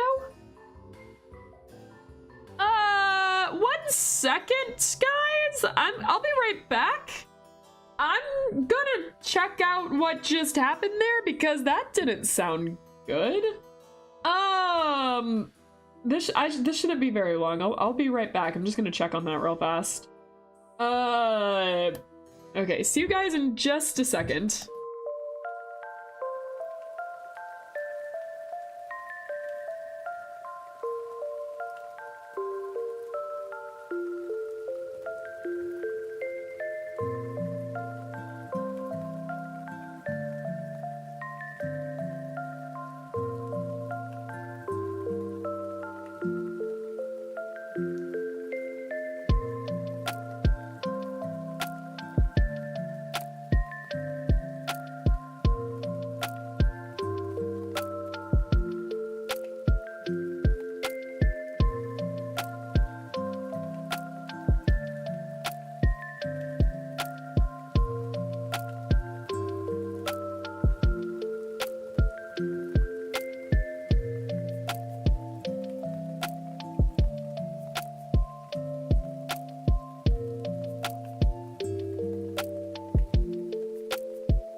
right, we're back. We're back. I'm fine. Did Angie get the cage? You should be. No, I'm fine. I'm fine. Sorry that took a little bit. Did not find out what that noise was. It was really weird. It sounded like something crashed against the window. It was loud and it startled me, and I'm not sure what happened. So I went to check. I couldn't find anything. I went downstairs to look around. Couldn't find anything. I went outside to see if it was from there. Did not find anything. So I have no idea what that was. That scared me. Not gonna lie. That freaked me out. But we're good. We're good. She's back. I'm back. Welcome in, big sis. I'm back. Maybe it's a bird running into the window. If it was a bird, I hope the bird is okay. I did not see the bird, so I'm gonna hope and assume that the bird is okay if it was a bird, but I did not see it. I don't know what made that sound, but it scared the heck out of me, whatever it was. Anyways, I did not get voice boxed. We're back. The fate of Keiichi did not happen to me. I'm built different. So, all right. Next up on the looking up counter, Oliver? Okay, once again, I'm just gonna like give you the image I just had. So, my cat disappeared through all of this. So he just like ran off. I don't know where he went, but I'm sitting here. I look back over at my tablet, ready to start this again. And as soon as I turn my head, I'm greeted by my cat, who is sitting on top of my printer, staring at me. And also getting into the Oliver. Hey, nope, not the pic. Nope, off. Stop that. No. I need that. Those photos are important. Those are clients' work. Oliver, no. Okay. All right. Okay. Well, I'm back to being a cat mom. He's like Ratatoner, Angie. I mean. Oh, he started opening the drawer. It's just a slide-out drawer, but he started opening the drawer where I keep my photos for work. For those that don't know, I've mentioned a couple of times, I'm a photo editor. I work with photography and photo editing. And my cat just tried to get into the drawer where a lot of the pictures are. That would have been really bad. And now I'm considering banning Oliver from this room. That was the first time he's done that one. All right, let's see. All right, see you later, clown. See you later, clown. Okay. Oh, and we're back to scratching the couch. Oliver, you were so good. You were so good for so long. Oh, Oliver, please. Oh, okay.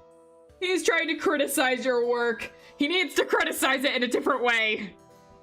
Oliver. Look at me. No, don't just dig your claws further in. That's not what I was doing. I'm scolding you. Oliver. Okay, stop.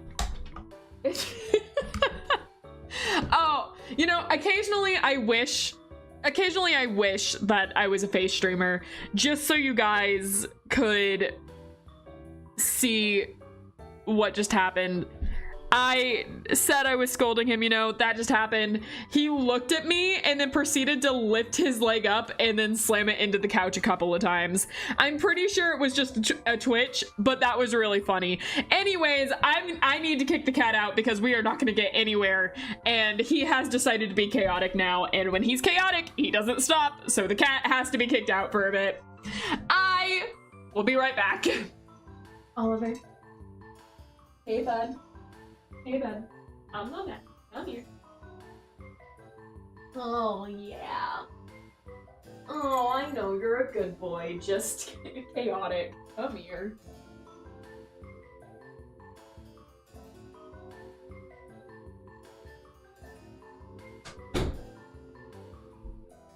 All right. The cat has been kicked out, and we, fish cakes, are finally alone. It is just you And me. Are you scared yet? Well, you shouldn't be. We have cookies and stuff, so it's fine. It's cool. Angie, did you find any feathers? I did not find any feathers. I did not see anything that looked like it was a bird. So, if you guys finally sent your messenger pigeons my way, they didn't leave anything. I didn't get them. You're gonna have to send them again. Maybe send, like, the whole army. Okay, anyways, we're looking up this guy now. Takamori, I like his beard. Alright, Takamori. Let's look him up. I expected his medical record to be a little more engrossing, given that he's a falconer. I mean, when I think about the times our cat has put me in need of medical attention, I would have imagined things to be even worse than with that savage bird of his and its terrifying talons. Especially considering what it did to you, Kuro-chan? Yes, my apologies. I didn't mean to bring back painful memories. Anyway, either Takamori-chan is very good at his falconry business, or Lex-kun is a well-behaved raptor who only goes after those intent on hurting her. Which sadly cannot be said about that treacherous, nasty, and vindictive asshole of a cat who seems to enjoy causing as much pain, suffering, and destruction as felinely possible. Yeah, Oliver! Yeah! You hear that? He's meowing from under the door. I love my kitty. I love my kitty so much. It's really great how he went through all of that chaos earlier, and now I'm reading this. How incompetent does one have to be to send a carrier bird that fails? I mean, it arrived at the place but failed to deliver the package. All right, I'm learning so much about you. I still love you though, Yomi-chan. This is every cat owner ever. My cat can do no wrong, but also caused all of my problems and hurt me so bad it sent me to the hospital. But also I love them and I would never trade them. All right. Just as much as I despise you. A true cat owner. My cat didn't scratch up things, but she ate a whole thing. Yeah, sounds about right. All right.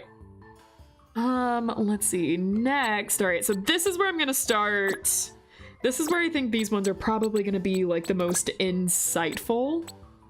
I'm gonna start with you. We're gonna start with Hazuma.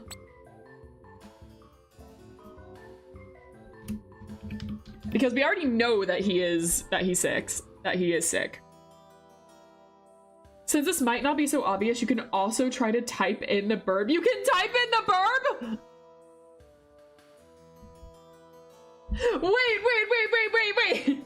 It's Lexi for the bird, right? Is it Lexi? No, wait. Is that the name? That's what I remember. Oh, man. Is it? Hold on. We'll try this later. I need to know this. No, it's not. What was the birds?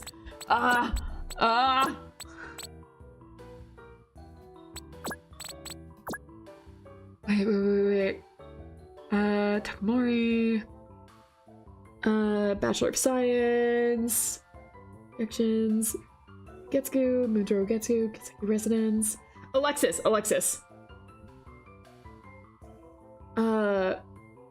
Okay. Yeah, because Lexi's short for that. That makes sense.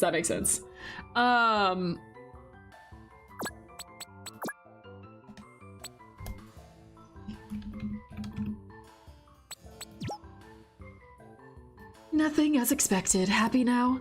Why did you even think that would work? I told you about the bug, didn't I? Or did you honestly believe Lex-kun's full name to be Alexis? You never know! It's a bird! I don't know what her last name is! I don't know! It could be anything!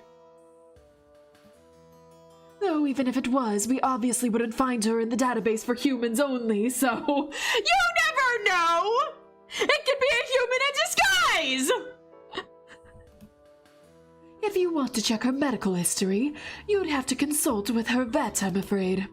Seriously, I know your brain activity has ceased, but still, silly Kuro-chan. Are we Kuro-chan now? Are we collectively Kuro-chan?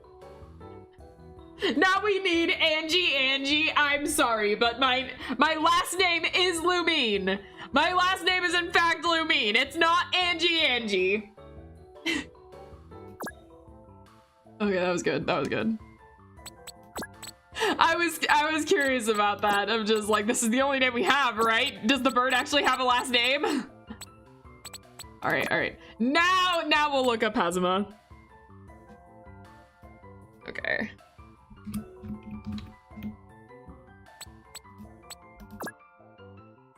My, there sure are a lot going on here.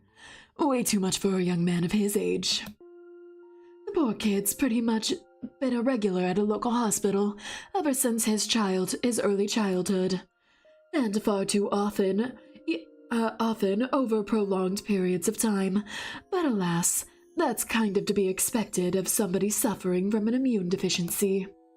Looks like his most recent hospital stay was back in July of last year due to some serious struggle with pneumonia.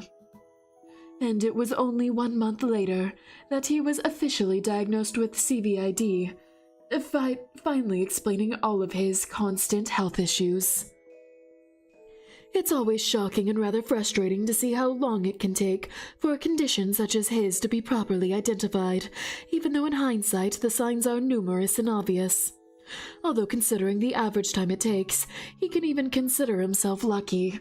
It's usually that they try to cross everything out first before getting to stuff like that. I have a few friends that are diagnosed with some really serious conditions. And that's usually the case, is that they're trying to cross off like everything else first before getting to the really bad ones. There are people out there who become more than twice as old as him before they can get an answer to their never-ending suffering, if they ever do at all. As sad as it is, there sure remains a lot of work to be done in this medical world, especially when it comes to properly educating fellow physicians on invisible illnesses like CVID, which isn't the only thing our little dino dude was diagnosed with. Dino dude is fun. Hoping for a long life. Yeah, exactly. No, Lumine is a second name. Your full name is Angie Lumine Angie. Oh, you forgot my middle name in there. It's Angie Lumine Angie. Angie. Get it right. You have to go through the whole thing if you're gonna say my full name like that. Way to dox me. Okay, where were we? Okay, let's trace this back a bit. He underwent a biopsy in late April due to a swollen lymph node on the right side of his neck. And then the results came in with the 7th of May, leaving zero doubt that he had developed nothing other than non-Hodgkin lymphoma. No! Oh god, they said the swollen lymph node and I was like, oh no, swollen lymph node on the neck. Oh no. Anyways. So, yeah, it's cancer. Oh, not lymphoma. Alright, sorry, the titles, Angie, Lumine, Angie. There's another Angie in there. It's Angie, Lumine, Angie. Clearly. Come on, the third of the Mariana. That's the third of the Mariana Jr. How could you forget this? It's so obvious.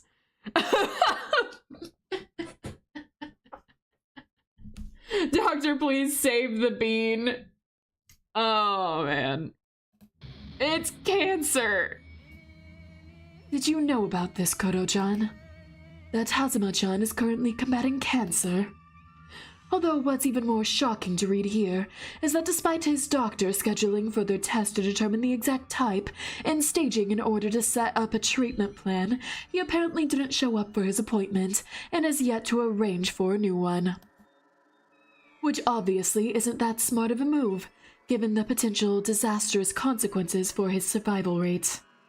Sorry, Angie, Lumine, Angie, the third of the Mariana Jr. There! Finally! Some respect to my name! Anyways, this is a very important thing that's happening right now in the game. Literally, someone has been diagnosed with cancer, and we're talking about my stupid name. Don't tell me his doctor failed in sufficiently conveying the severity of his condition. Because surely he wouldn't deem his movie project more important than his life, would he? And on that note, I doubt his friends would either, so I wonder if he ever told them. This is quite a terrifying plot twist. Being diagnosed with NHL right before going into production of his passion project must not only have been scary, but probably took quite a toll on him, mentally too. And perhaps it also played into recent events somehow. Well, even if it's not directly related to the case, it's an important piece of background information that might at least shed some light on his motives and motivations for certain people here. So, I'd better add to this to our case files. Yeah, that's a really serious one. That is a life-ending one, in fact. Life-changing, life-ending. A lot of people would start living like they're dying in this case. Crap.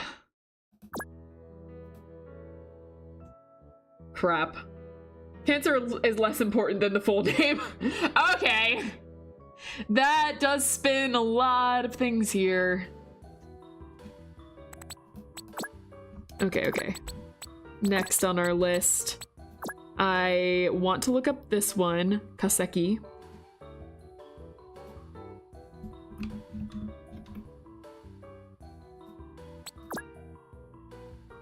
Actually, there's no need to look up the professor and his wife, is there? We already know all about them and their rather sad and tragic fates, so... Yeah, I guess so. I just thought, we could. Anyways. Alright. Last but not least, we have Mikazuki.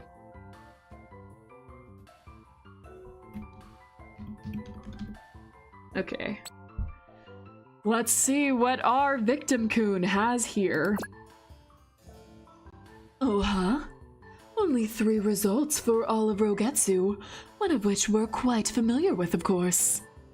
So I hope you will forgive me for simply disregarding you here, my dear Kuro-chan, as I'd like to fully focus my attention on the other 2 Mikazukis instead. Interesting.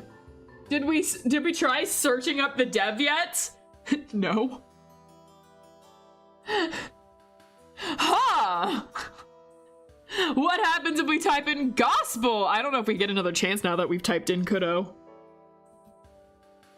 Sume and Kentaro. And in all gentlemanly fashion, we'll naturally go with Sukun first. My, now isn't that a familiar face? I wanted to include that as a joke, but ultimately didn't. I didn't even think about that. That would have been a fun one. I'm back. Welcome back. Welcome back. Yeah, this was the one in his, he was, yeah, I was about to say locket, but then went like, wait, was it a locket? But then it says locket, so I was right. Yeah, this is the one in his locket. Interesting. My, now isn't that a familiar face? Correct me if I'm wrong, Kuro-chan, but isn't this the same dame you keep a picture of in that shiny locket of yours? I fully forgot about her. Interesting, the striking resemblance between the 2 of you originally led me to believe her to be your sister, but it looks like that guess was a little off the mark, eh? Although to be fair, how could I have figured that the picture was apparently taken nearly 2 decades ago? thus depicting your mother when she was about as old as you are now. Sadly, that's not the only thing I was mistaken about, as we can clearly discard the idea of her eventually showing up here to inquire about you, given that the poor lady has already passed away in September of 1994, at the very young age of 31. Let's see. The cause of death was blood loss from a deep cut on her left wrist, inflicted by a kitchen knife, found alongside her body in the bathroom. And following a thorough police investigation, her passing was deemed a suicide. There was even a suicide letter at the scene, undeniably written in her own hand. How very tragic, especially considering that back then, you had just turned 11 years old, hadn't you, Kuro-chan? Losing your mother at such a young age must have been a deeply traumatic experience. Where can I get the game? Link in the description. I leave links to all games in the description so you guys can check them out yourselves. Once that money, what am I saying? once that may have... Hold on, I said that so wrong, I need to laugh for a second. All right. Once that may have even set you on the path that led you here and... Oh, huh? My, now isn't that fascinating? Up until... Sorry. I don't know what's going on here. I keep, getting something stuck in my throat as I'm talking. The plot of the game is the bite of 87. Also, the Yakuza's here. It's a little more than the bite of 87. It's the bite of 87 with dinosaurs. Anyways, no. There's a whole thing here. Okay. Let's see. My, now isn't that fascinating? Up until the year prior to her death, Sukun was employed as a postdoctoral research assistant, and by none other than... So the cooler bite of 87, yeah, we're getting somewhere. The late Professor Dr. Genshi Kaseki at that? Wait. His grandpa? Wait. So,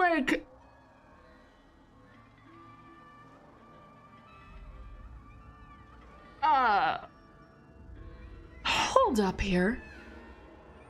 His grandpa. So, Ryunosuke's grandpa...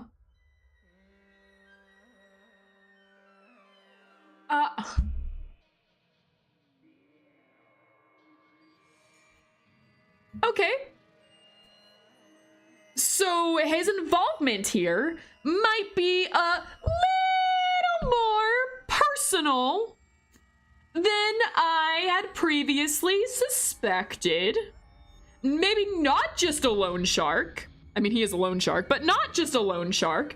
But now there's something a little more personal. She worked 5 seconds with a professor and decided to end. Oh, okay, guys. What happened here?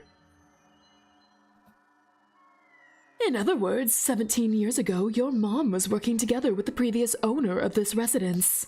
Now, isn't that quite the riveting revelation? One that raises many questions, of course, such as whether its current owner was ever aware of that fact. Hazuma-chan was only born of June 1993, after all, about a month after Sukun had been relieved of her position and detained by the police. So she wasn't as innocent as the pure smile of hers would suggest, was she? To think that she would steal both money and valuables from her very employer. No wonder she lost her job and her freedom temporarily as well. What does make me wonder, however, is what would lead such a bright young doctor of paleontology to commit something so petty as theft. Apparently, she never gave a direct explanation to anybody, but it sounds as though her suicide letter contains one. Well, I know that this is a very personal matter, and believe me, Kuro-chan, I usually wouldn't dare poke my nose into it, but you have to admit that your dying in a home of your mother's former employer seems a bit too much of a coincidence to be a mere coincidence. As such, I'm sure you'll understand that I'd like to get to the bottom of this, so let's open the file attached and see what final words Sukun imparted into this world.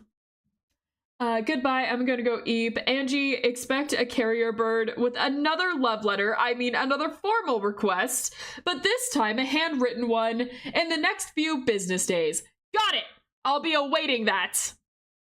Let's see. Being a problem runs in the family, hold up. Okay, so... Huh. That was a lot to unpack. And we're about to get another thing. It's kind of funny. Despite how firmly resolved I was to write this letter, I'm now at a loss as to how to begin and what to put down. I've become very adept at writing lengthy scientific papers over the years, but when it comes to expressing my personal thoughts and feelings, I guess I'm a complete novice. There's a myriad of things speeding through my mind right now, many of which I'd like to share, but I think first and foremost, I want this to be both a confession as well as an apology. After all, I've never told anybody the reason for my actions, neither the police nor my mentor. I'm aware that none of them could ever justify what I've done, but I wish to explain myself nonetheless. Are you experiencing a lag? According to my end, it's fine. I don't see a lag, but let me know if you guys are all experiencing it. I owe as much to the man who taught and supported me for so long, and who helped me realize my dreams by granting me the opportunities to prove and improve myself.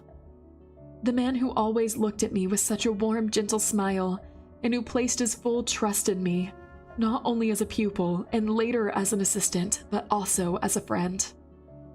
I'm having lag too. Alright. Is it... How many of you are experiencing lag right now? Show of hands, how many of you are experiencing lag?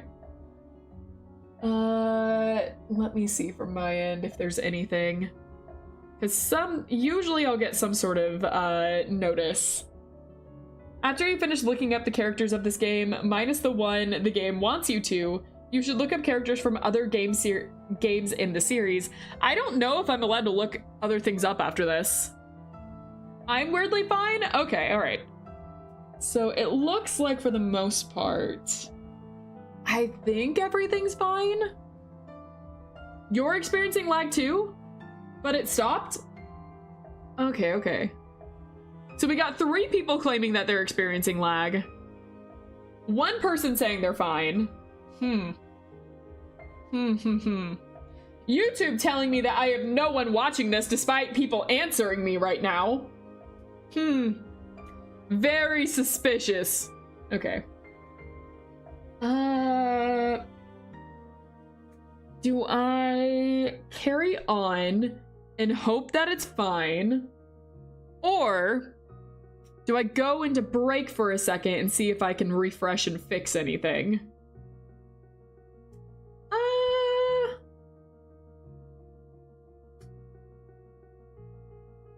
I guess I can refresh once and see if that like just sorts everything out. It'll only take me a couple of minutes. Okay, I guess we'll do that. I'm really curious about this letter, but we can do that real fast. All right, I will be right back. This is a very, very short break, so we'll be back in just a second. See you then.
Okay, all right, we're back. All right, how is everyone on break? Sorry about that. I got up, I restarted a couple of things. I ran downstairs for a second because I heard my cat. He was fine, but it is time for his, like, I usually give him like a dinner around here. So I went ahead and fed him and everything while I was downstairs. So that's why it took a little longer, but we're back now. I think everything is fine. I went and checked a few things. I restarted a couple of things. I'm pretty sure there should not be a lag now, but every once in a while it just does not listen to me, so I can't control it all the time. Anyway, we're gonna get back into this, and this is a serious scene, so all right. No lag, that's right. All right. Trust that after all the kindness he had shown me, I consciously chose to betray. It all started in late March of last year. At the time, I was still working as that man's research assistant and lived a truly happy and fulfilled life, both professionally and privately. At work, I indulged in my greatest passion, the study of dinosaurs. While at home, I had my precious husband and son, both of whom I adored so much. Life truly was perfect. Or at least so I thought, up until the day it all came falling apart. One evening, Kintaro was unusually late. I tried to be patient, but when he still wasn't home after I had tucked Kuro into bed, I decided to check in on him, oddly to no avail. He would neither answer my calls nor respond to any of my text messages. As the night progressed with no sign of him, I grew very concerned, and by the time the early morning arrived, was nervously pacing up and down the living room, imagining the worst and thinking of calling the police. But before I could actually do so, the doorbell finally rang, prompting me to rush over to the entrance as fast as I could. When I opened up, however, my relief was instantly washed away by confusion, as I found myself staring at a gruff-looking man I had never seen before. And soon after, said confusion turned into sheer horror when he introduced himself as a member of the Dokuganryu family. That was when the nightmare truly began. All I could do was stand there and silently gape at him as he explained to me that he was looking for kin and went on to bluntly confront me with the shocking truth about my husband. That he had not only broken his vow to me, but even committed a most heinous crime. As it turned out, rather than spending time with his colleagues after work, as he had always claimed, Ken had been frequenting one of the hostess clubs run by a Dokuganryu family in Gekkaicho. And there, he had fallen in love with one of their girls.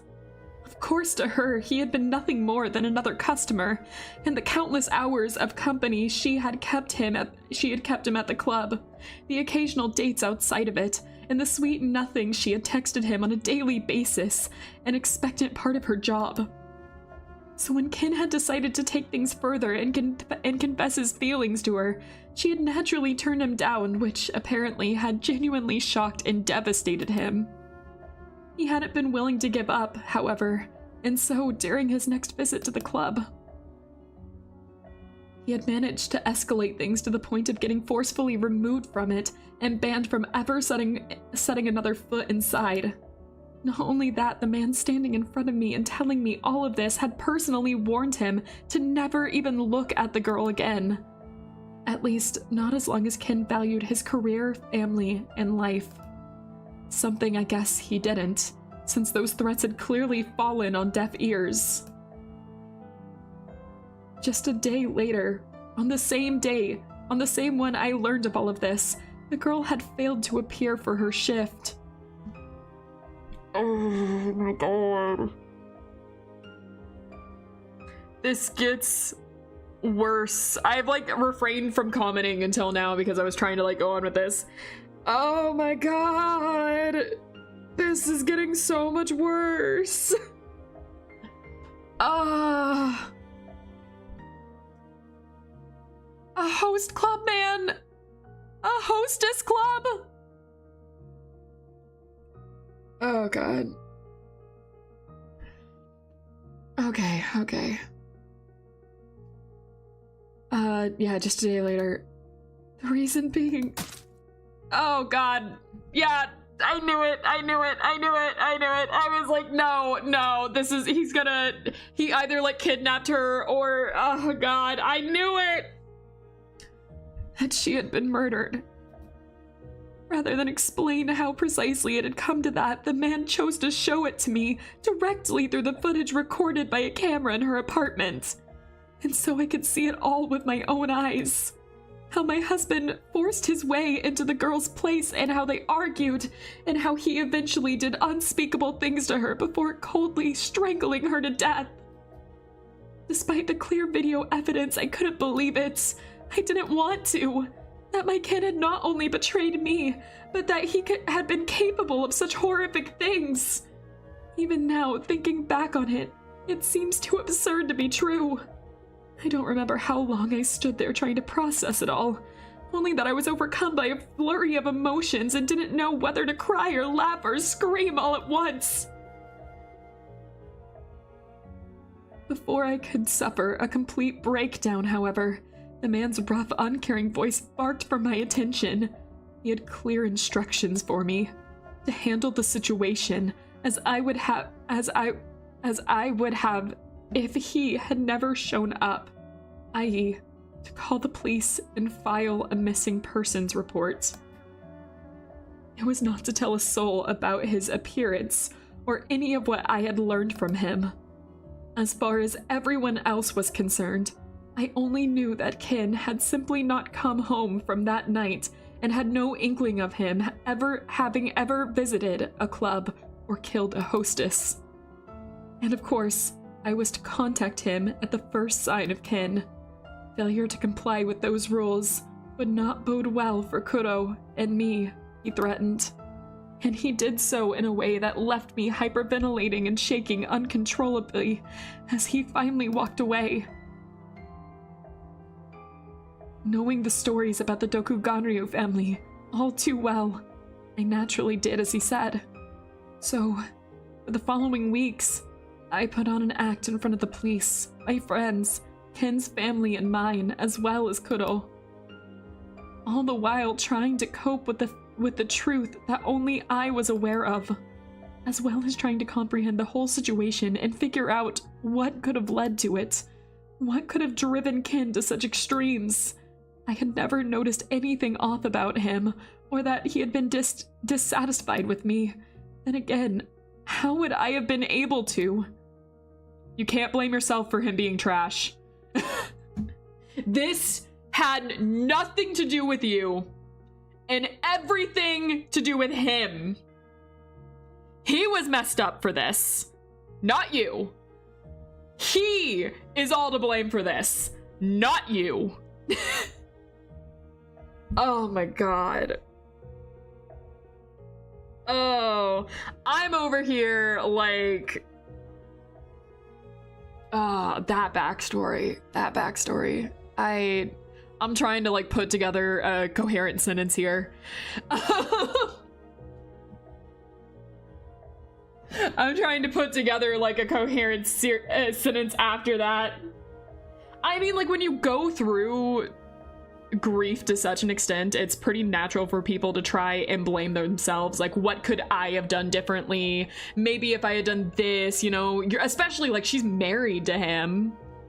You know, like up until this moment, she was worried about him.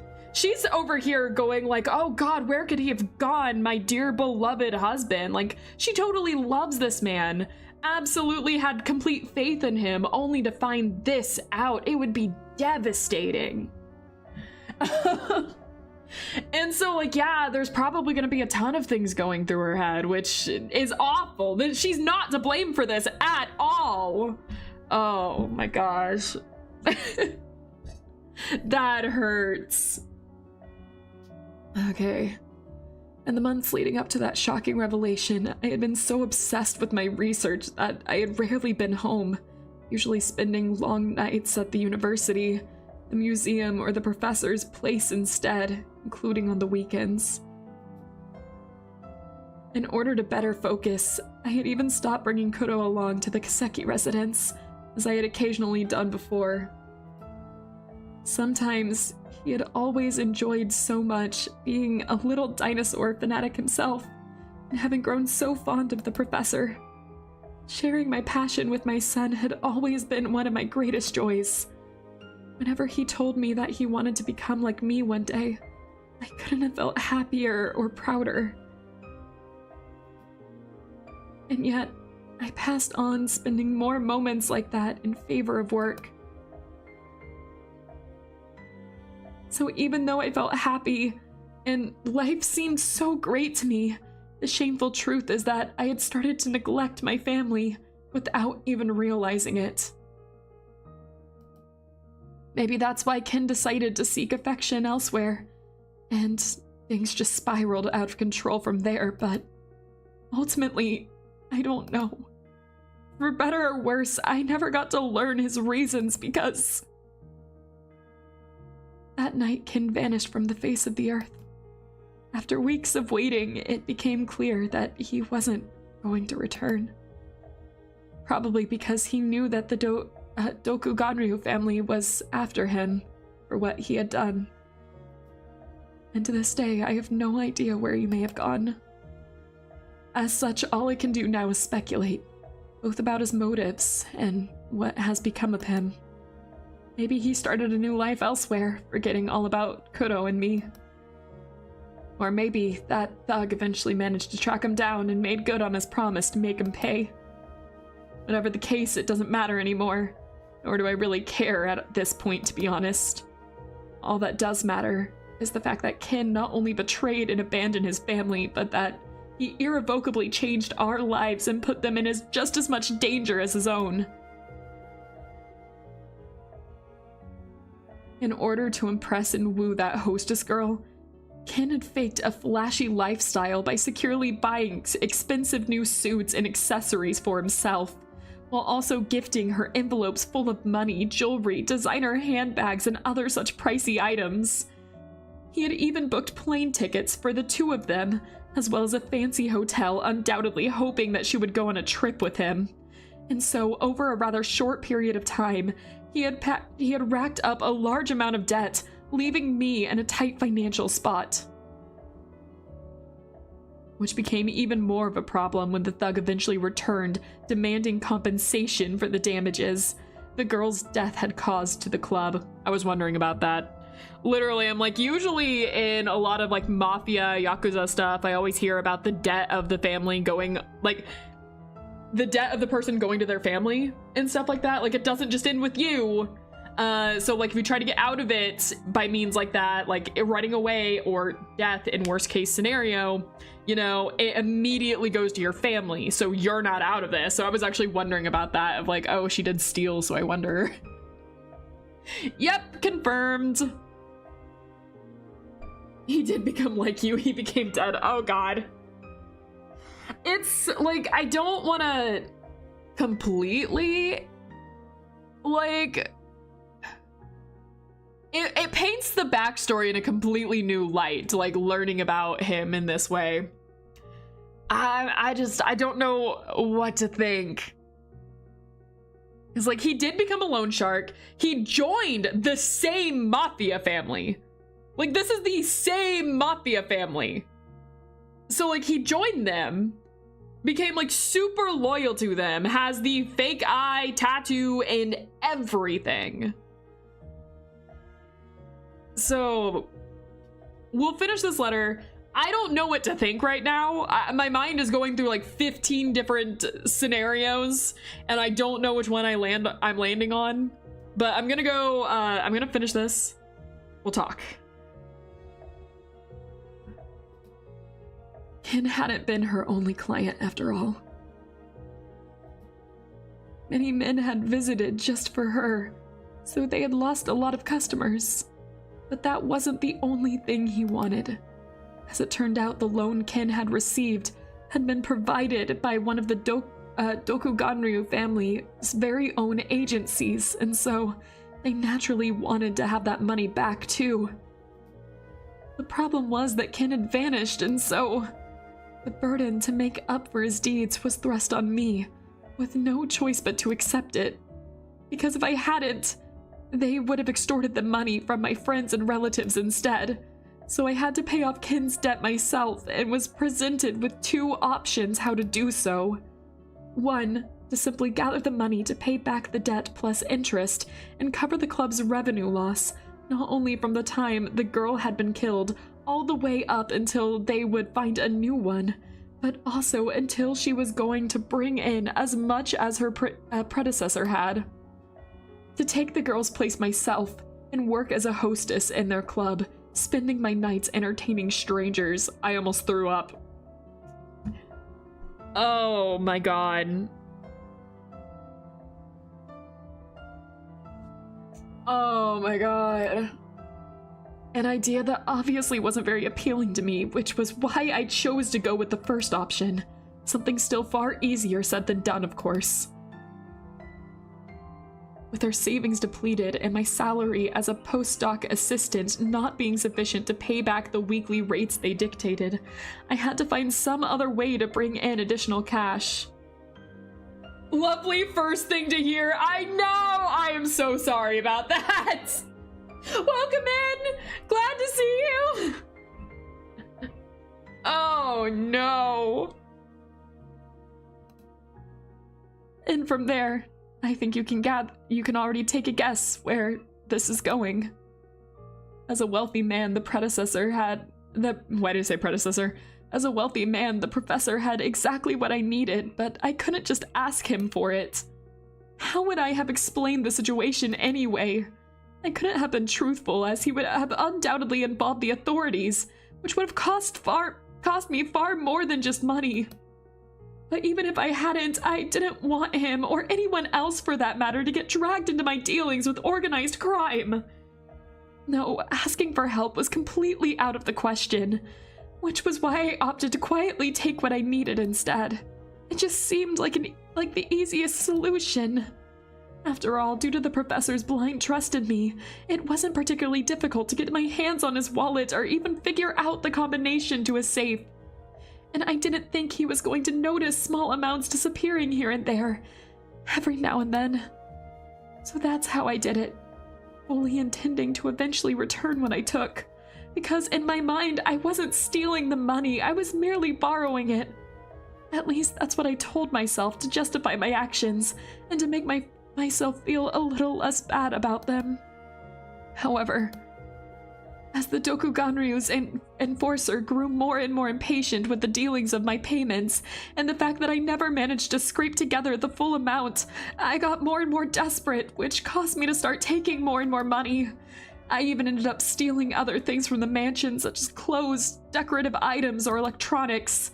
Really anything I could sell off quickly for some extra yen. Unsurprisingly, this couldn't go well forever, and so, before long, I was found out. Not by the professor, but by his wife, who, at some point, had noticed money and valuables disappearing, and had therefore kept a close eye on me until she caught me red-handed. She immediately called the police, and I still remember the professor trying to defend me, figuring it must have been a misunderstanding, and how for the first time I saw his always so bright expression darken with disbelief, disappointment, and sadness as I confessed. He still insisted that I at least must have been had a very good reason for my actions, and kept pleading with me to explain myself. But again, I couldn't. And so I remained silent as I waited for the police to arrive and take me in. In the following days, he visited me in the detention center and tried a few more times to get an answer from me, but eventually had to realize that I wasn't going to give him any.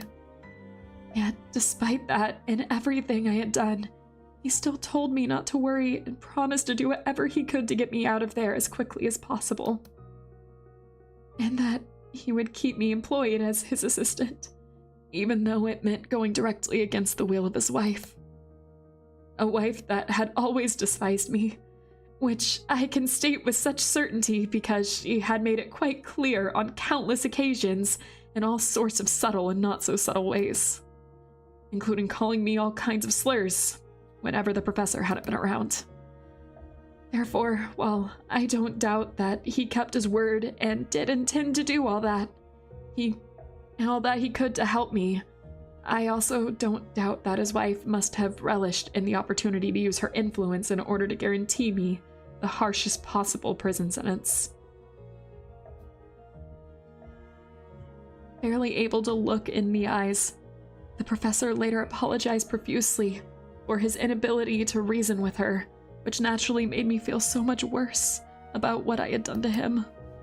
Once again, he begged me to explain, and for a second I was on the verge of bursting into tears, apologizing myself and telling him the truth, but when I thought of the consequences, I instead grit my teeth and steeled myself to tell him something wholly different.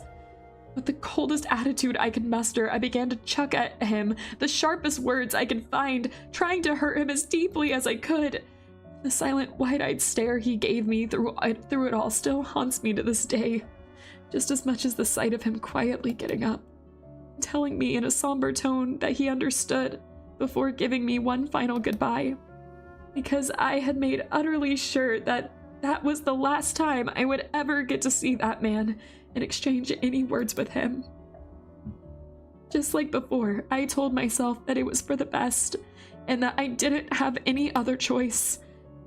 That he would be better off if he could just give up and forget about me, and even though that didn't make me feel any better about how I had treated the kindest man I had ever known, I really don't know what else to do, however, because at that point, I had already made a deal with somebody else who had been visiting me at the detention center, a man I had come to know quite well, and who never failed to instill utter trepidation in me. Posing as a member of my family, a certain thug had immediately wanted to talk to me upon hearing of my arrest. And that's when I learned that the Dokuganryu family only tends to avoid dealing with the police because it's a hassle, not because it's a problem. Which is why he too promised to get me out of there, and even arranged for me to elude any sort of punishment, but under two conditions only. First, given that I still owed them money, I obviously had to keep paying off the debt. However, since I had lost my job and it was going to be next to impossible to quickly find a new one, much less one providing enough to keep up with their rates, I was to take the place of the deceased hostess, after all, and work in their club.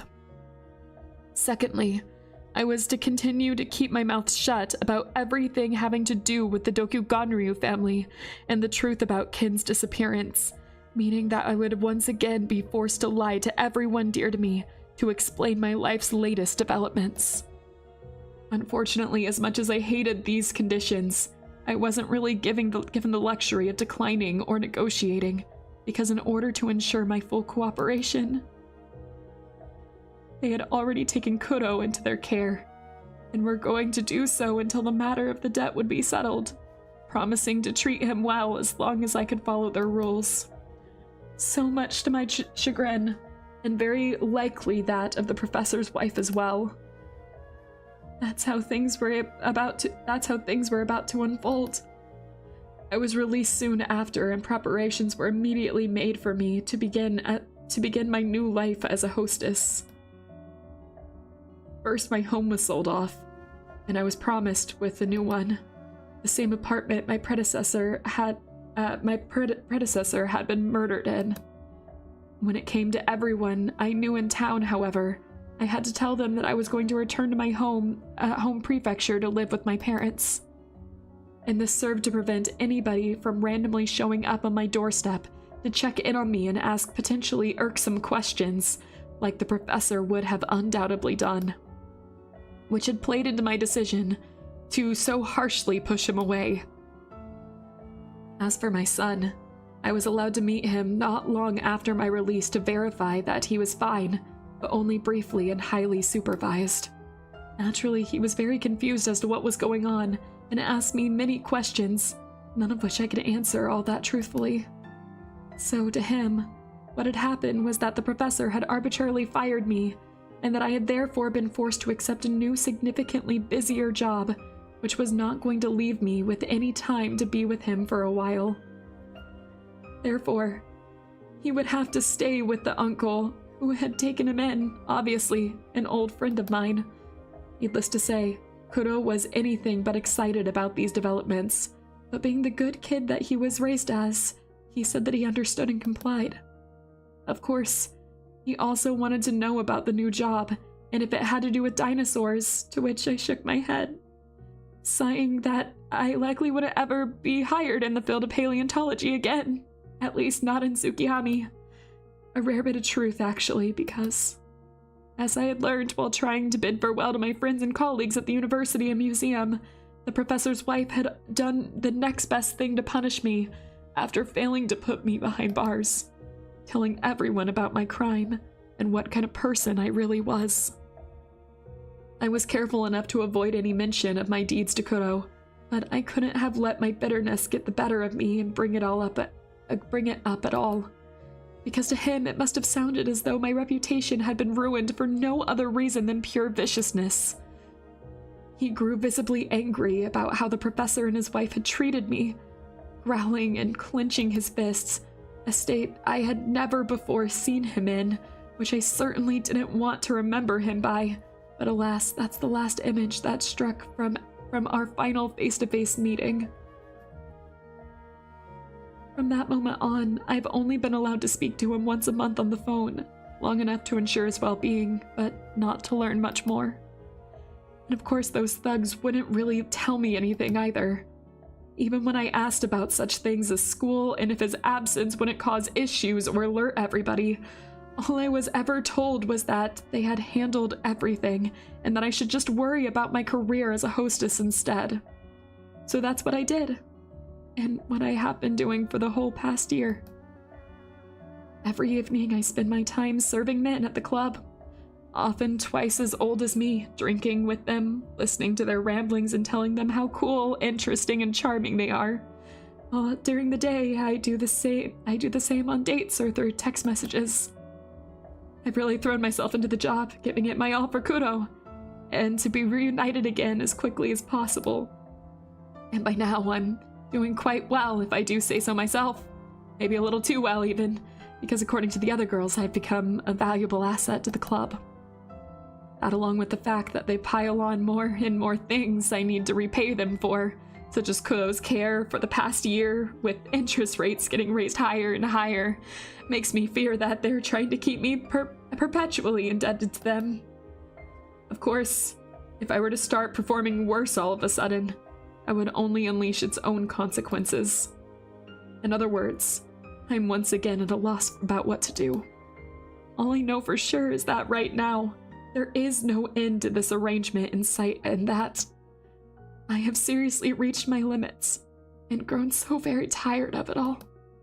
Especially the insistent lying to my parents to make them believe that life is fine and explain why they cannot talk to Kuro yet again, or why visits have to be postponed for just a little longer. Don't even get me started on my clients and all the sleazeballs among them. I'm so very sick of listening to their bullshit, while forcing myself to smile and laugh and feign to like or even be infatuated with them despite the demeaning ways they treat me in. From talking to me as though I have a negative IQ, calling me all kinds of dirty and offensive names, to touching me inappropriately all the time. I'm disgusted with myself for all the things I've done, and for all the things I've done for and with these kinds of men, just to suck that little bit of extra cash out of them. And now I'm not even sure what it was all for. I mean, I did it for Kuro, of course, but I haven't seen him in a year. I still don't know where they keep and how they treat him, and they didn't even let me have my last 2 calls with him, telling me that it was unavailable. They wouldn't explain what they meant, but I've got a bad feeling that I know the answer. From the short exchanges Kuro and I were allowed to have, I can infer that they've made him work for them as well in some capacity. An idea that's been giving me relentless nightmares, and now I fear that one of them may have just become a reality. A little over a month ago, there was a story breaking on the news about a Dokuganryu warehouse having been raided by a rival family, and how there were several teenagers and young children among the casualties, all of whom have been forced to work there. It's unfortunately suspicious timing, isn't it?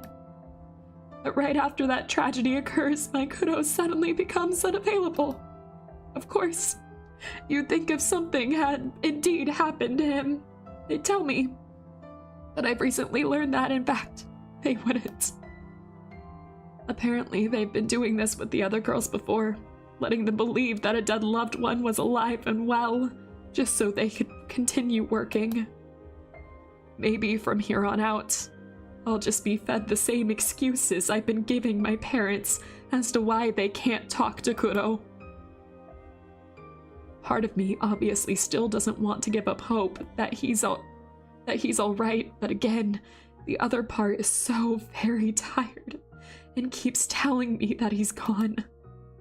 As shameful as it is to admit, I may have even been waiting for a good reason to finally call it quits and be done with it all.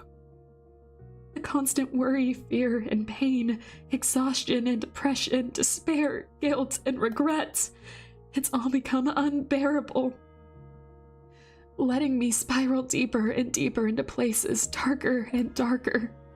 Maybe people will call me weak or a coward, but I simply can't take it anymore.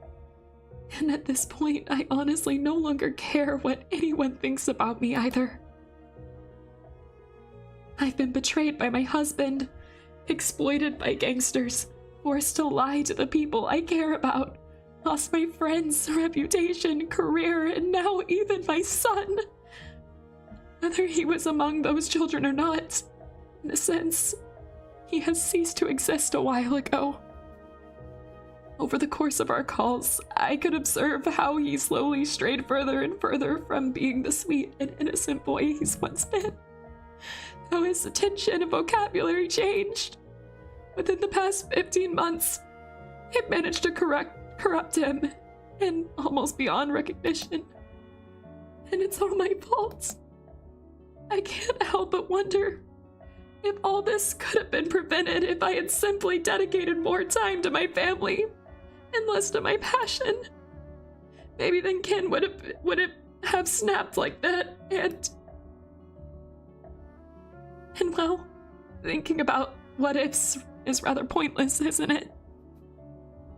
Besides, I've already rambled on long enough and should probably bring this to a close already. Funny enough, it ultimately wasn't as hard to fill up these pages, and now that I've gotten it all out there, I feel strangely serene. But as I've stated from the beginning, the main purpose of this letter is not only to confess and provide an explanation for my actions, but it's also to apologize. And since I've sent a personal letter to my parents already, I want to direct these final lines to two people only. First, my dear mentor, Professor, Dr. Genshi Kaseki. I truly am sorry for betraying your trust, for not even giving you a reason why, and for ending things so unceremoniously and cruelly. Although I wouldn't dare to ask for your forgiveness, I hope you can at least understand now. I am and always have been truly grateful for everything you've done for me. You're the greatest teacher I could have ever asked for, so once more, I wish to apologize from the bottom of my heart for having been such a disappointment of a student, assistant, and friend. Finally, I also want to apologize to you, my sweet Kuro, for neglecting you, for being unable to protect you, and for being an overall failure of a mother.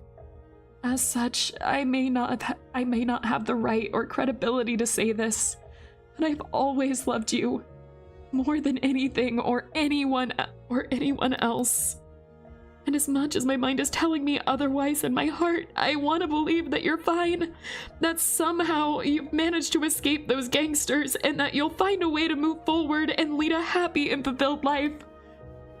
That's what I wish for more than anything. Even though saying this probably comes across as very selfish, given what I'm about to do. So for that, too, I apologize. Goodbye, my sweet little darling. And thank you for all you've done and for all the joy you've given me. Your worthless mother, Sume Mikazuki. I know I said we'd talk about it after I got through it. I know I said that we'd talk about it. That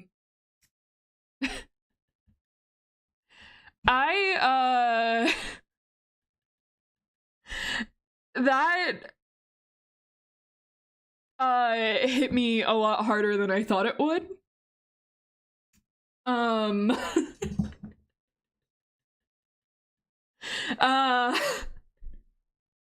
I don't know what to say after that. That was should we just move on? I don't give me 1 second. I need to mute for just 1 second.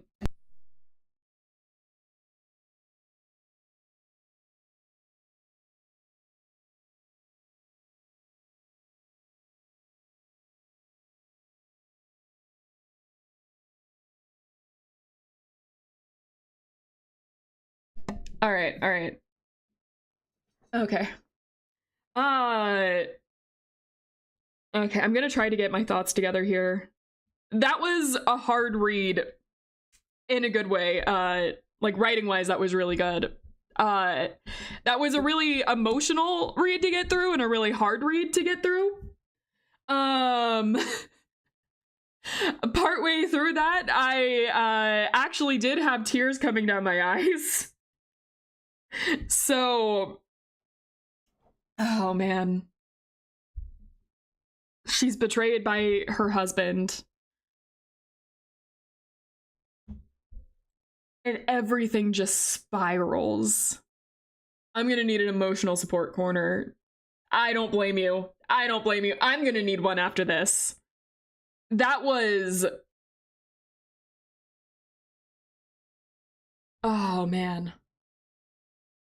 I hate that this happens to people and your voice acting made it much sadder. Thank you. Yeah, no, it's awful what happened. And the irony of knowing what happens to her son. Because to be clear here, if it wasn't clear already, and I know that some people are new on this, her son is the person that's been murdered. He joined the Yakuza. He believes, as far as I know, he has not seen this letter. Maybe he has, but he's already in this mafia group. And I don't think they've ever shown him this. Maybe they have. I don't know. But I am running under the assumption that he has not seen this. Can we officially rename the moth corner of the therapist corner? Yes, the moth is the therapist. I agree. Morning, Babushka Lamine. Morning! Good morning! We're in serious mode right now. Oh, man. So, I'm under the impression that he has not seen this. Maybe he has, and they'll say that in a little bit. We might get the confirmation of that.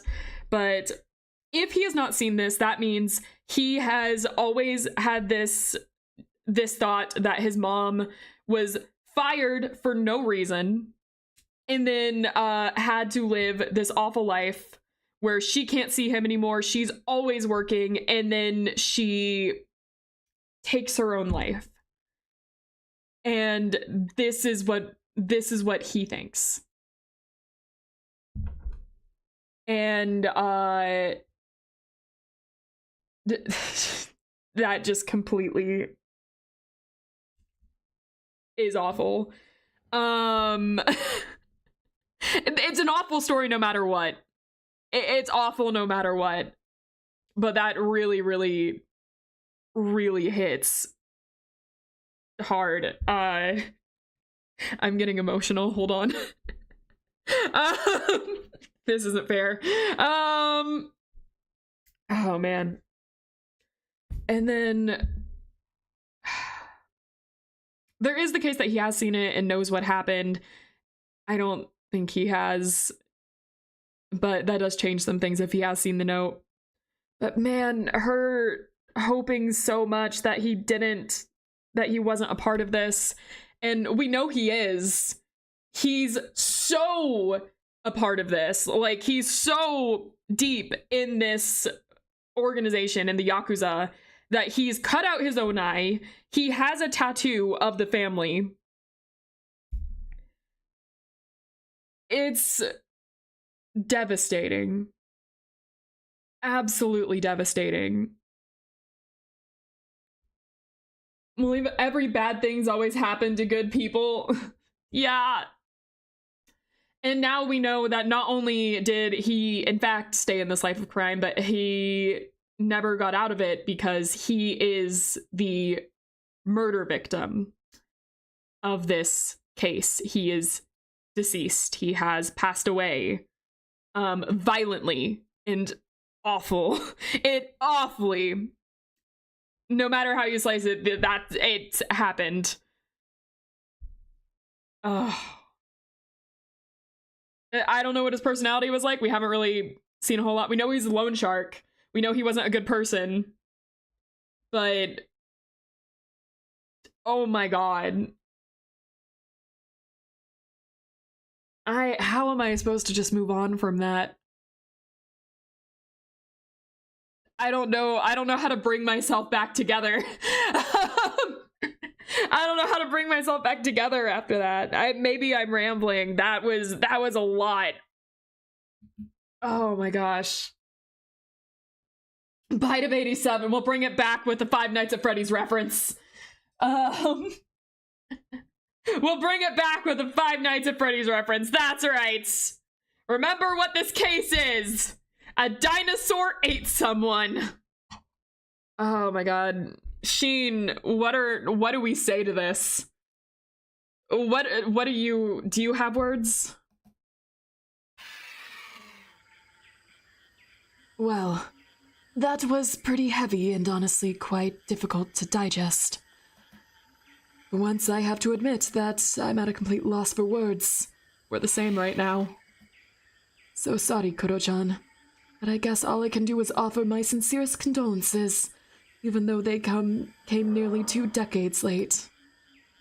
Sukun's tale sure is one far more tragic than I could have ever anticipated.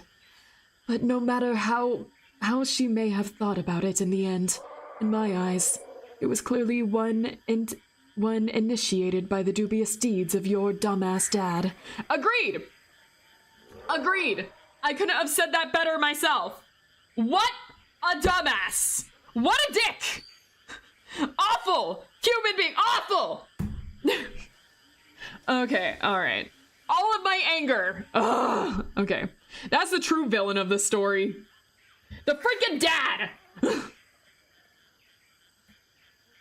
I'd love to know more about... I'd love to know what ultimately became of him, but... It looks as though there haven't been any updates on his disappearance since 1993, meaning that Kentaro Mikazuki is currently still regarded as missing, with the case now filed under the cold category. Though given who he dared to get entangled with, I wouldn't be surprised if one of Suchan's conjectures turns out to be correct, and your entire family is now reunited again in the afterlife. He can burn. He can freaking burn! He doesn't have to be reunited with anyone. If so, give him a good whack for me, will you? Yeah. As for you, however, my dear Kuro-chan, I'd like to know what happened to you back then causing your unavailability.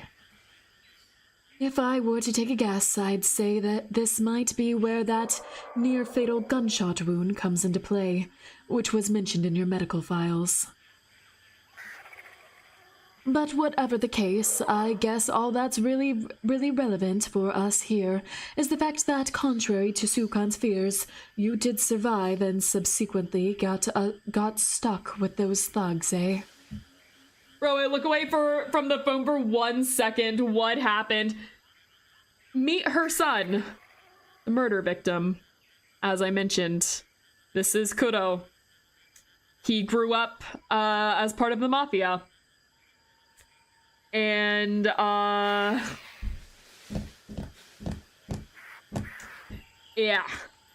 Reading that letter with the knowledge of what happened was quite possibly the hardest read I think I have gone through. Anyways. Oh, yeah, by the way, asking what happened, he got bit by a T-Rex. Not to, like, make light of it, because it's actually what happened. He got bit by a T-Rex animatronic. And, yeah, you can see the bite marks going along the worst parts to be bitten. And, as I mentioned, no matter what, he died violently. And this sucks. this is awful. All right. Oh man, I love looking at this. It is a fascinating sight. All right. Which would explain how you turned into one yourself. Although I would assume that you probably weren't too happy with them, given how they've treated you and your mom. But sadly, all of these things are simply subject to speculation now. Anyway, this entire story might not help solve the case, but it sure adds some intriguing context to it and puts a slightly different perspective on things, especially on your relationship with the Kaseki name. So let's at least add your mom's profile to our files, shall we? No, everyone gets to read this now. Everyone gets to read this, the most depressing thing I've ever seen. Well, guys, enjoy the rest of your day. A new character profile has been added. Oh, full profile. A new trivia file has been added. Well then, looks like Intuition-kun's hunch to check the database was indeed worth pursuing. So well done there, Intuition-kun. You're such a good girl.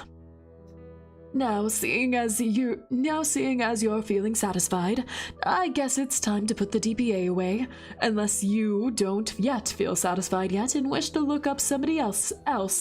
Do you, Curiosity-chan? Alright, guys. Is there anyone else we would like to look up?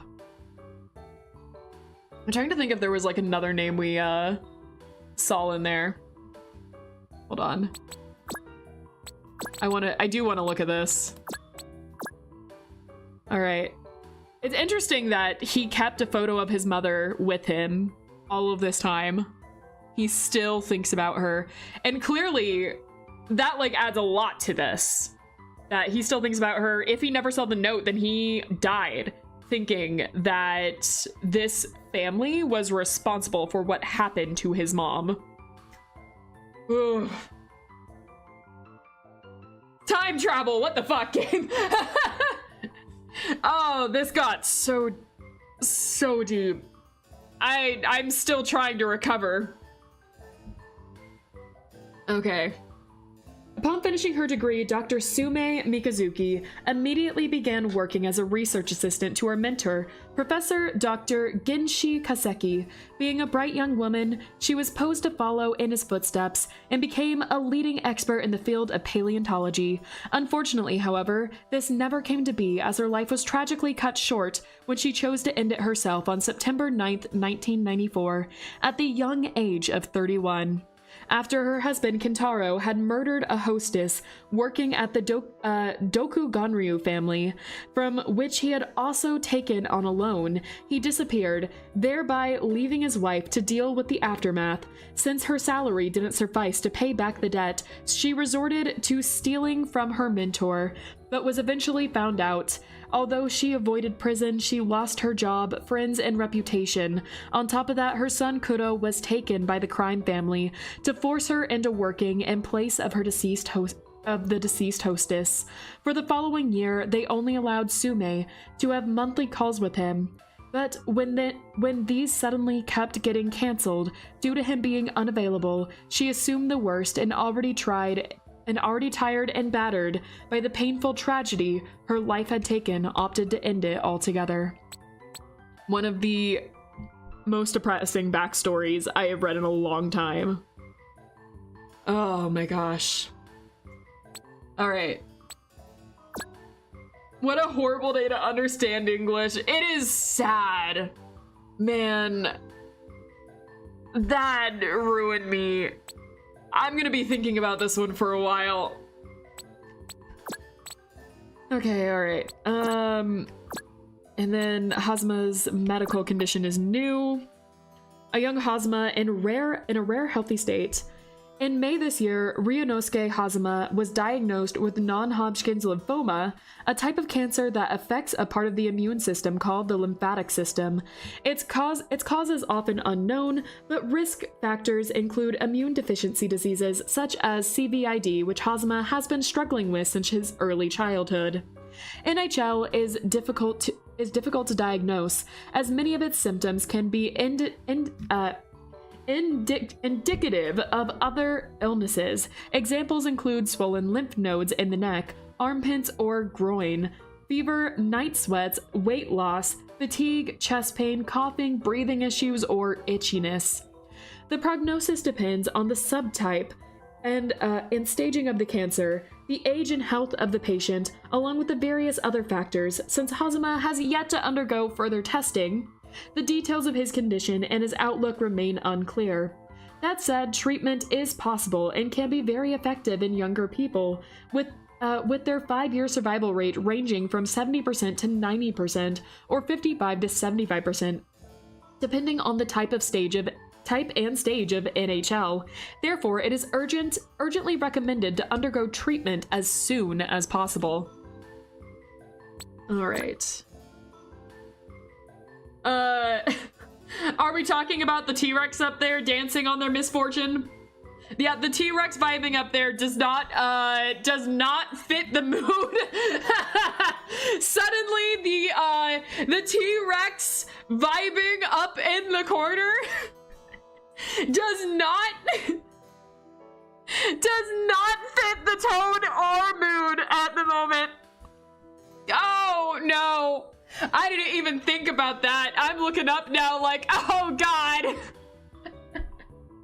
He's been dancing this whole time when I read that. Oh no. The T-Rex is the one that killed her son too.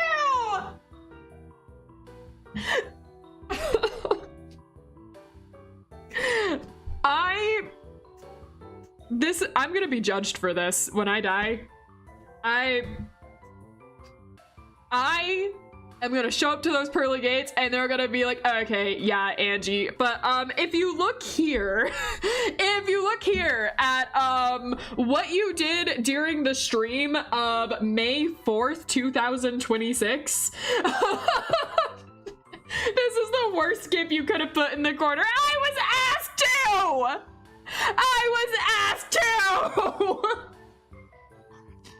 Oh no!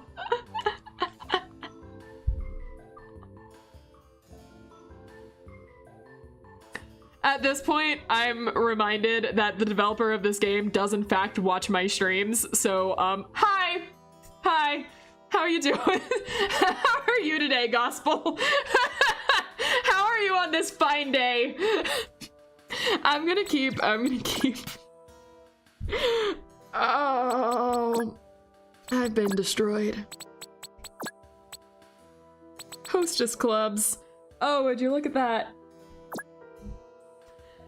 Okay. Goro Ichime, manager of the Red Fang. Hold on, I want to look him up. I'm gonna read this first, but I want to look him up. A hostess club is a place of relaxation where customers pay women to entertain, drink with, or take care of them by lighting their cigarettes, refilling their glasses, making them compliments, and simply engaging in conversation, often of the flirtatious kind. Generally, a new customer cannot switch between hostesses and becomes a single one's responsibility for life within a club. The hostess then needs to meet a quota each month of how much time and money her clients spend there with her. To better ensure this, they often go on dohan with them, dinner dates after which clients feel obligated to accompany them to the club. Then, after closing hours, they tend to also go out for activities such as karaoke, all in order to ensure a client's continued patronage. Although most clubs do not officially provide them, it is not unheard of for a hostess to even offer sexual services outside of them. The more sleazy establishments may even expect to force them to.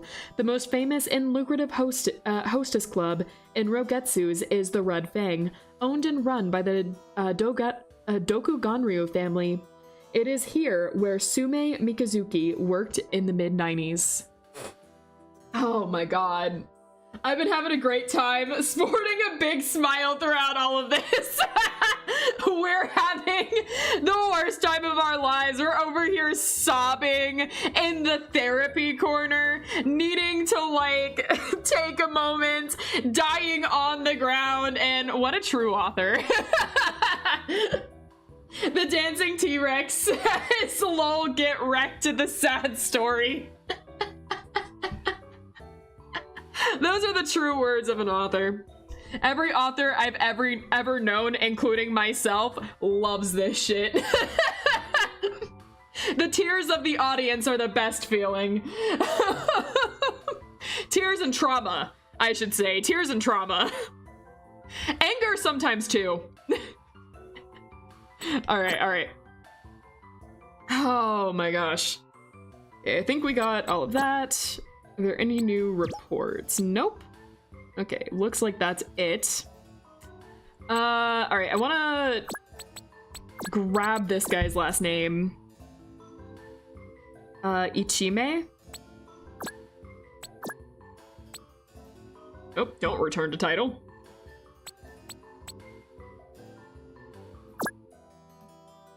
Okay.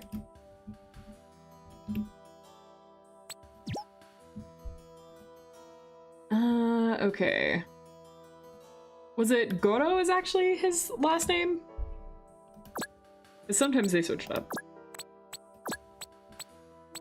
Either that or he just simply is not important enough.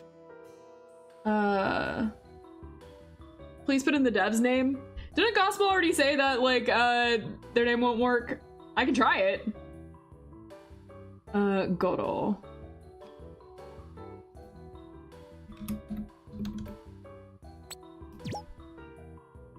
Sorry, Koro-chan. That was just a typo. I swear. Okay. Where'd you get this game from? Steam! Link in the description for the game. There is a link in the description if you guys would like to see it yourself. I do highly recommend it. Sorry that didn't work, but also rather obscure. You can try the name Genmaku. Genmaku. Oh? Oh, hey, I got an achievement. Hold up. Searched all possible names. Ah! Akira Genmaku, movie director, theater owner, and biggest supporter of the Surian suspects. Oh, hey, right. Call back Akira. Right. But that is all he currently is. So unless it suddenly turns out that he is intimately involved in the deadly events that transpired here, there's no need to look up anything about that man. Especially not his medical files. Next time, you'd better think before I type. Alright. Well, since I got the achievement, I think that's it. Angie, can I add a dancing velociraptor gift in the Oliver corner? You had yours already! You can't add another one, Nancy. Aubrey, we've already talked about this. I don't know why I went to Nancy when I've always called you Aubrey. I did that last time, too. I'm starting to default to a different name. Movie guy kind of sus. It's the one we never expect. Okay. So we're gonna go back because we've already looked at every name now. We don't need to keep this up. All right, we're officially done. Yes, both Intuition-kun and Curiosity-chan agree that we've exhausted the database in terms of intriguing tidbits. Meaning that our little round of research can come to a close, even though I am thus once again left wondering, is this truly the extent of what I can contribute? The G-Man still busily inspecting the dino, and Hima-kun and Rei-kun are undoubtedly hard at work as well, so I would feel ashamed and less useless and like an overall waste of human cells if I were to clock out right here. But what else is there for me to do? Do you have any ideas? My dear Kuro-chan. I guess I should have known better than to ask the guy who's been lazily lying around all day, very content on doing absolutely nothing, including not even living anymore. Bro, like literally after what we read, Sheen, after what we read, I mean, you've always had dark humor and everything, so this is the least surprising thing. But really, man, too soon! Everyone wished to be productive. However, so no matter how many times you try to persuade me, I will not lie down next to you to stare at the ceiling and contemplate the meaning of life. I already do that every single night I go to bed anyway. What's that? I could always give you another look in case I may have missed something crucial after all, or finally experience a long yearned for Eureka moment. You just want me to undress you again, you perverted swine. Bruh, we just read that note! You can't be giving me this kind of humor immediately after! Although I guess it can't hurt to re-examine you. At the very least, it might be more fruitful to spend more thought on the perplexing peculiarities your body displays, rather than on mental shenanigans like these. And who knows, maybe looking at the damage from new angles will lead to enlightenment. Which actually brings me right to one of the wounds I've been baffled by the most, because if we think about it in terms of its angle, there is something very amiss about it, isn't there? I mean, considering how you must have slid over the... Hoopst. Huh?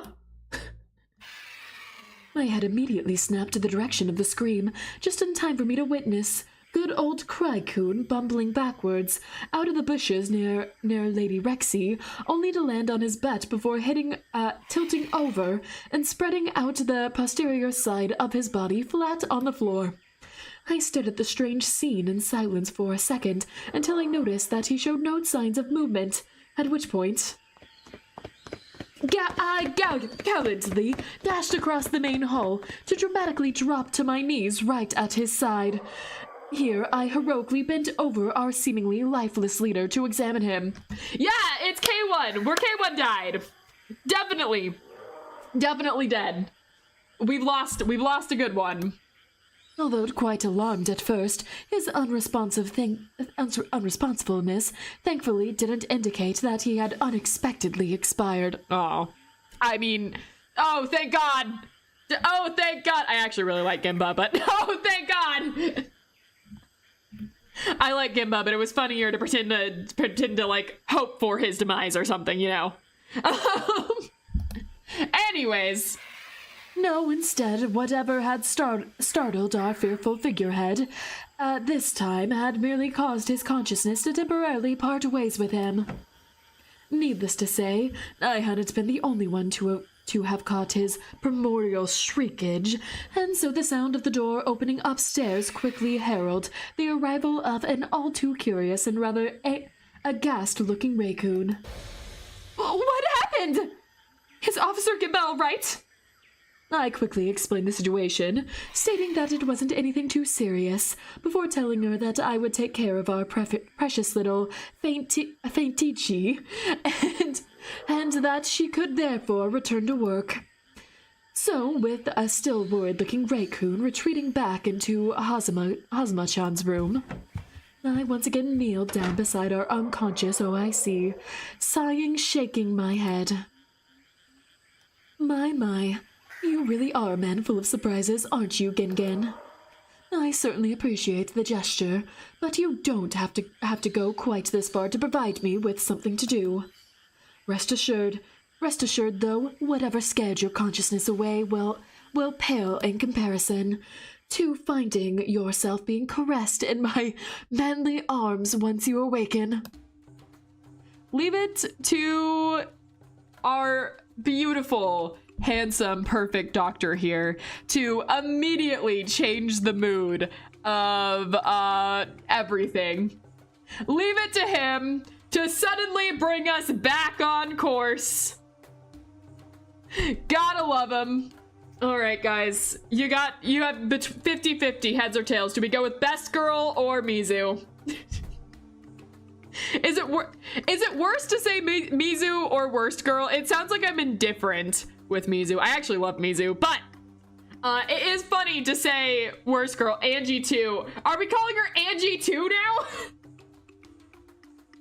We're not the same. We're just blue and like water, and we're water coated, and we really like fish, and we have similar interests, and we're both obnoxious, and we tend to yell a lot and jump to conclusions and just sprout out the first thought that comes to mind without consulting anyone else first and automatically assume it's right. But other than that, we are not the same. Anyways, Angie 2? Yeah, we can do Angie 2.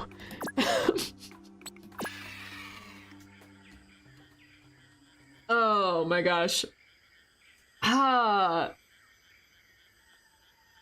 debating right now. So like, that last thing that we just did, that last chapter, took a lot out of me mentally. I started this a little tired because I haven't gotten much sleep, which is normal for me. That's just Angie day to day. But I started this tired. After that, my head is like doing like 360s. It's still spinning. It hasn't stopped spinning. And it's been about 3 hours.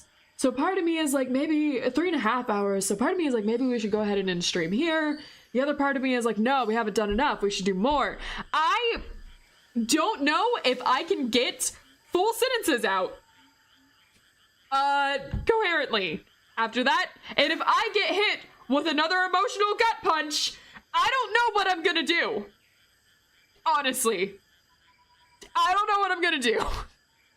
Because that was a lot. That was a lot to deal with. So, part of me thinks we should probably give it a rest this time, because like we did 2 already. Like we did GENBA and we did Sheen, and then like next time we'll have 2 to go through. Game, please, you're begging me for it. All right, it's still fairly early, so we'll see how far we get into this. We can probably keep going for a little longer. I just need to pull myself together. Come on, Angie. Pull it in. Pull it in. All right. We can do this. We can do this. I have to remember my voice for Mizu. All right. Guess everything's set. All I gotta do now is pick one of them nerdos to interview, while Scuddy's gonna keep an eye on the rest. Though it'd be real neat to push this off a little longer, cause I sure enjoy the blissful serenity of their absence. But, well, time's gotta beat Time's gotta be an inconsiderate, self-centered ass that can't stay still. So before it moves on even further, I'd better bring out the first of these boneheads. I wouldn't say I'm burning myself out.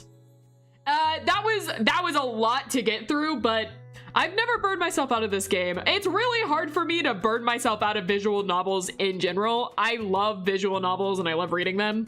And I do actually really like this one. So I wouldn't say burned out. That was just typically when I come across a scene in a visual novel that makes me like really emotional to the point where I'm actually crying at one point. Typically, I need to step away for a second just to be like, whoo! But because I'm streaming it, stepping away doesn't happen as much. Emotionally exhausted, that's one way to put it.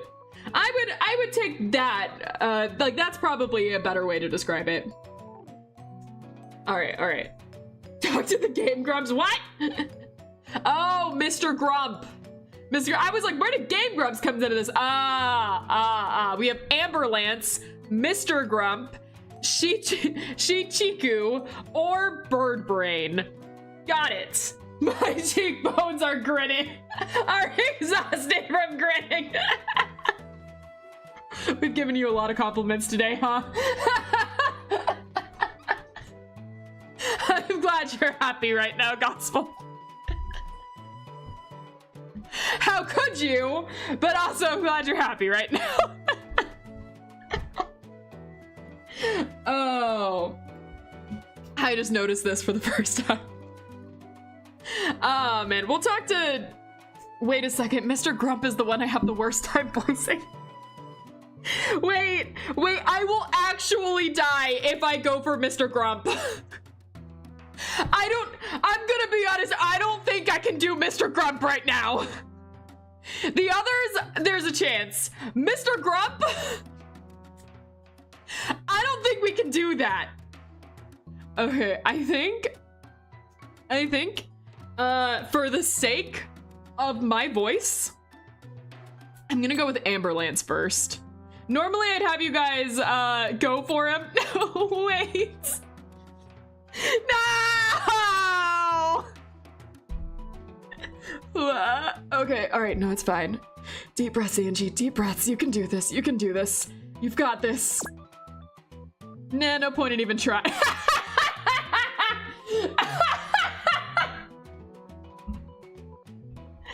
is the second time you've done this to me! I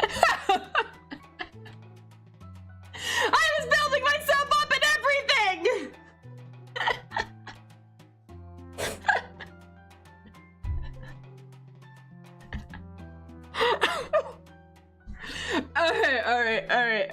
Okay. Pulling myself back out. Angie, pulling yourself back out. Okay. He's made super clear he's not gonna play along. All I can do for now is wait for KK and Ray Ray to get me something that'll leave him no choice but to talk. And until then, wring out the others mercilessly as I can. Okay. Not him. Anyone but him, in fact. Mr. Grump, off the table. Thank God, because my voice is not handling that. Gospel decided to save me one time. Only one time. Okay, Amberlance it is. Okay, Amberlance, you know the drill. You're only allowed to answer nature's call once we're done. So if you need to take another leak, you might wanna make this hold on. So if you need to take another leak, you might not want to make this too hard. So that's what I'm gonna be remembered as once this is all over. Once this is over, eh? The girl who's always gotta pee. Either that or the raddest interviewee of this case. The choice is yours. All right, then I'm gonna aim for the latter, because the former would be very embarrassing.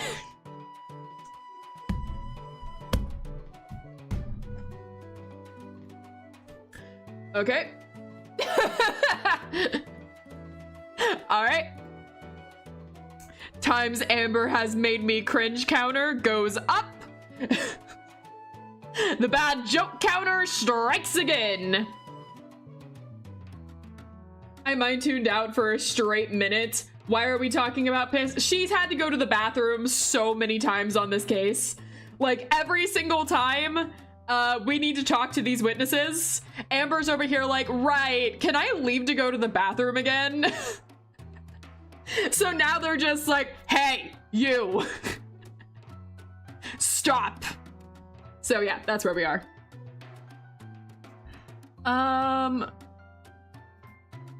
Life sure used to be a whole lot better before I met you. Okay. So this is gonna be a key to one of these. So about this morning. Given that you guys fibbed a bit in your earlier account about this morning's events, I'd like you to tell me about them again. But this time, the truth version, if you please. It honestly ain't much different compared to what we told you before. Sure, we may have given you a simplified version and left out or adjusted some details, such as Kuro being present all morning, or those random students actually being Shiku's friends, but other than that, our morning unfolded just at I can't speak. Oh my gosh, doing this accent. A morning unfolded just as we originally described, and the extended edition wouldn't really turn this case on its head if that's what you're hoping for. I gotta go. Bye. Have a nice night. Thanks for joining us. Yeah, I think I want to be the judge of that. Oh, right, then here we go again.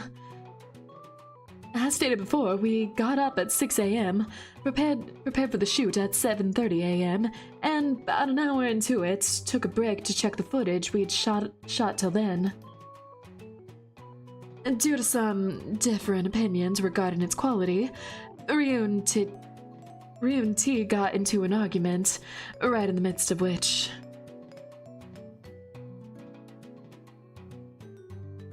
Kuro suddenly popped into the studio, interrupting their little wrangle. Wait, what do you mean he suddenly popped in? Didn't he have to ring the doorbell and wait for somebody to open up? Yeah, well, he's actually got a key. That's like a pretty important detail we never mentioned before, Amber Lance. I would say that's like a pretty big one, wouldn't it? Hold up! Okay. Amber, once again, another point on the suspicion tally? A key to your home? You just gave him one? Yeah, I know, might not seem like the smartest idea, but about a week ago he asked for one because we were finally so absorbed in our work that he rarely heard the doorbell ring. And since at that point we had done our research and knew what kind of guy he was, we were too scared to deny him that request. He may have been super nice and helpful, but we'd obviously been a little wary and didn't needlessly want to risk upsetting him, you know? Uh-huh. Still not buying the whole story about an evil loan shark just being a passionate indie movie supporter, but whatever. Well, actually knowing his backstory, his mom liked dinos, so he could have definitely liked dinos. It seems like when he was a kid, he wanted to follow in his mom's footsteps. However, when it comes to this place, it does seem like he has a few opinions about the how this place is run. Okay, all right. Anyways, we'll talk about Vic later. Right now, all that matters is the fact that he was able to come and go as he pleased. And that we can add his key to the items that should have been on the body but weren't.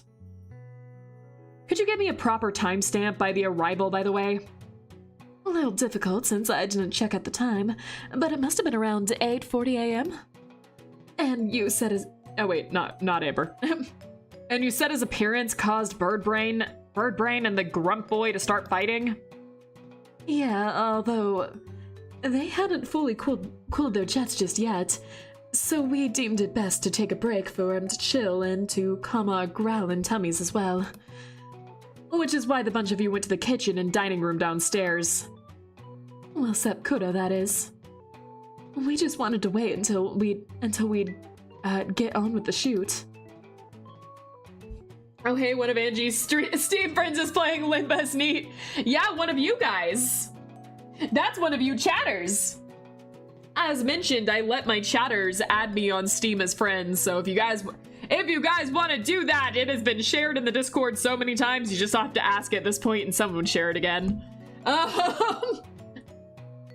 Oh man. Okay, I need some elaboration on that. What exactly was he planning on doing while you were off stuffing your faces? Didn't ask, I don't know. So I don't know. Maybe he remained in the studio and checked the script for the stuff we had yet to film? Or wandered around the place looking at the exhibits. All I can say for sure is that he apparently headed outside for a while. Right, so Mooney spotted him on the backyard around 9-10 a.m. So while he was there trying to make a call, you guys were still chowing down, which took you until 9:15 a.m. Hey Echo, welcome back! How are you doing? It's been a little bit. Yeah, that's when Chiku was the one who needed a bathroom break for a change and collapsed on her way there. When did you notice? I left the dining room only moments after her and immediately spotted the poor thing lying face down in the middle of the corridor. And the reason for her ending up that way was fatigue? We don't know for sure, but that's my best guess. When I checked on her, she was so deep asleep I couldn't wake her. Sleepy and bored, but I'm doing good at the moment. That's good to hear. I'm glad you're doing good. And I mean, she barely slept the last few nights, and even during breakfast, we almost dozed off a couple of times, so yeah. Well, Shichiku still looks pretty zoinked out, so I guess it's not that hard to imagine. Anyway, I called the others, and after talking over what to do, I decided to carry her to her room where I tucked her into bed. Since I was still wearing my Kazan continuum, the shoot was obviously out of the question. I quickly went to my room to change. Can we have my toaster, Oliver? We can, in fact. Let me see where I've put him. I know I have him labeled somewhere over here.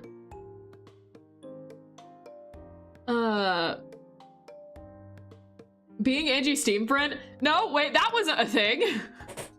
I don't remember being doing Steam friends being an exclusive member thing. We do have exclusive member things. Steam friends was not that. I've said before, anyone can be my friend on Steam. I just that sentence did not come out. None of that. That was a bunch of word vomit. None of that sentence came out correct. Okay. Members do have exclusive rights to stuff. Members do have exclusive rights. There are exclusive member stuff. But as far as people added me on Steam, that was anyone could do that. Way before I had membership enabled, I was letting people add me on Steam. Okay. Let's see. How much have I read? Yeah. I quickly went to my own room to change. Oh, Cryson. Oh, right. Oliver. I forgot. 1 second. Toaster Oliver. Found him. There we go. Toaster Oliver has made it. Let me just grab him. Okay. There. He's here. All right. I'm Angie's enemy on Steam. Ah, I see. I suppose that works too. There's my friends on Steam, and then there's my enemies on Steam. I guess. Man, I guess that makes my family that's if it's that my members are my friends and everyone else is my enemy. Oh, but wait, Otto's a member right now. Well, my list of friends and enemies are constantly changing. Anyways, if it's that my members are my friends and everyone else is my enemy, then that means my own family that has me as friends are my enemies. Huh. My cousins are my enemies. I never saw this coming. Also, I know that my cousins watch these videos, so hi! Okay. Frenemies are mixed in, that's right. It's a list constantly changing. All right.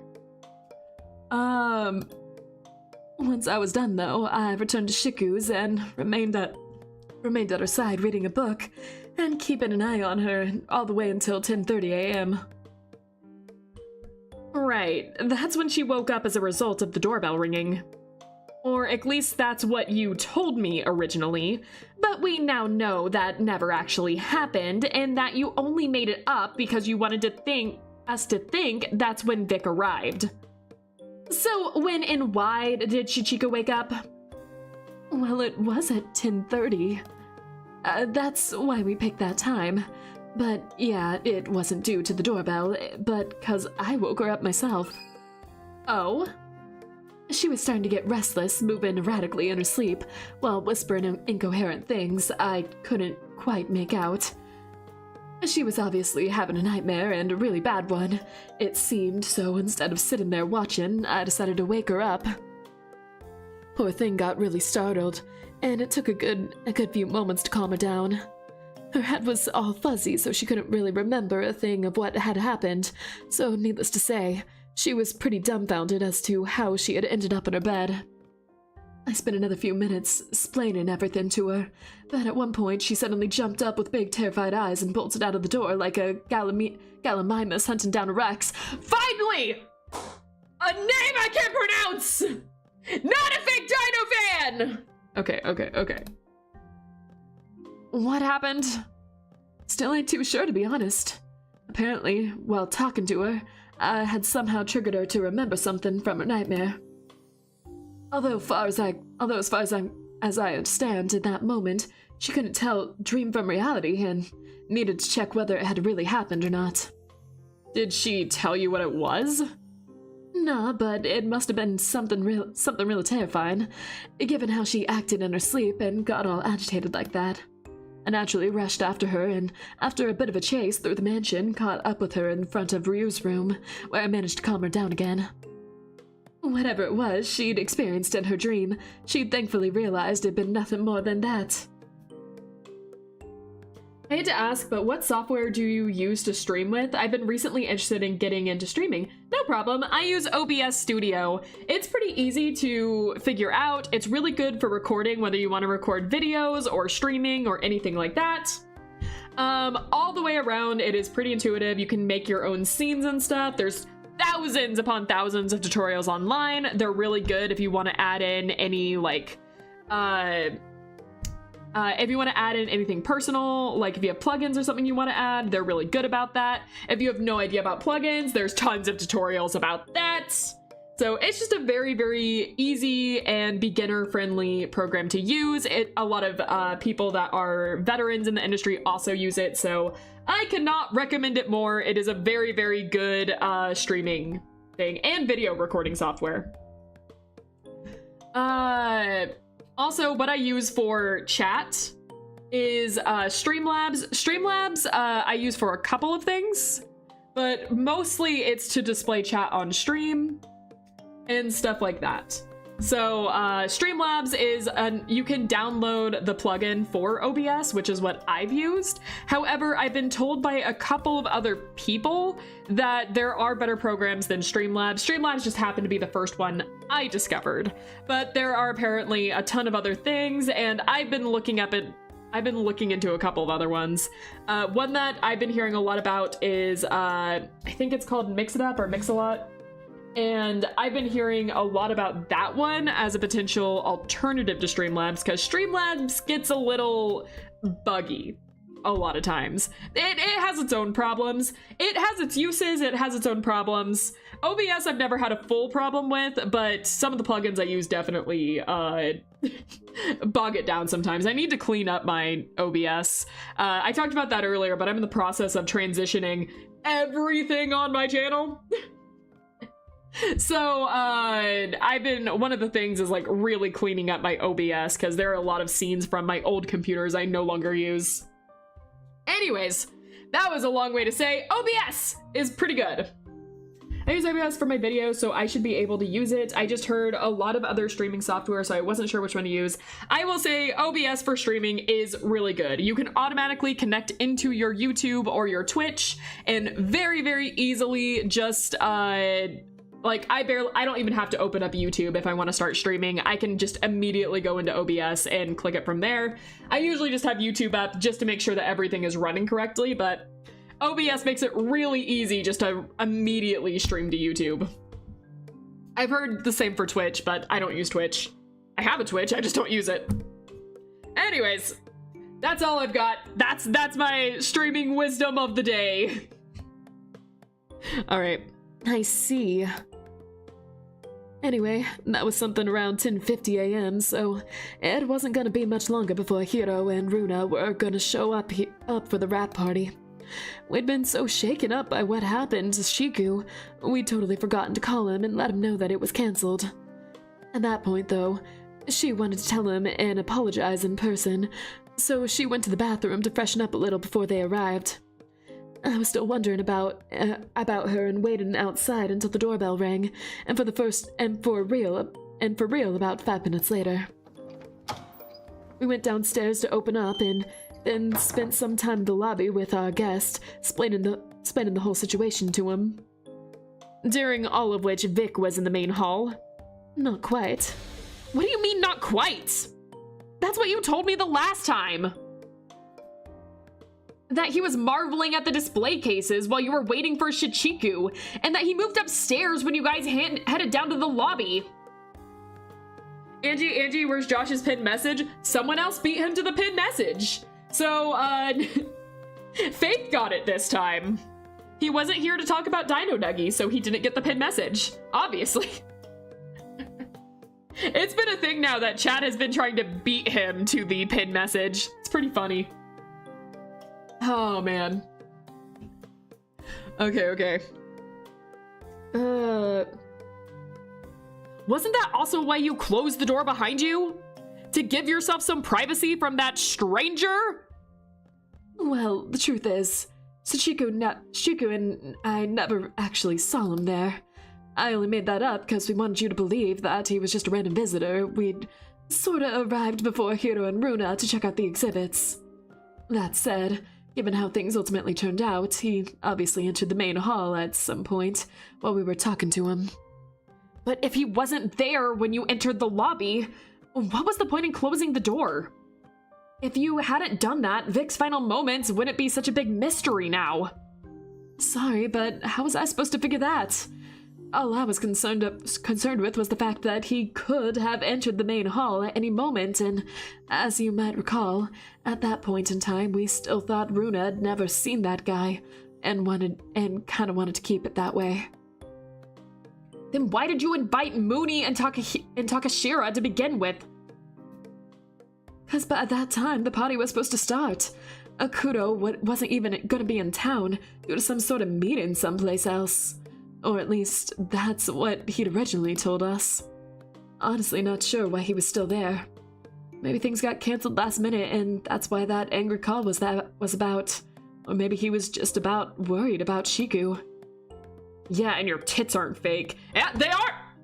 Actually, they aren't! As we found out, they in fact aren't! Oh, man. Anyway, whatever his reasons for sticking around, he obviously shouldn't have, because, well, we were still talking to Hiro and Runa.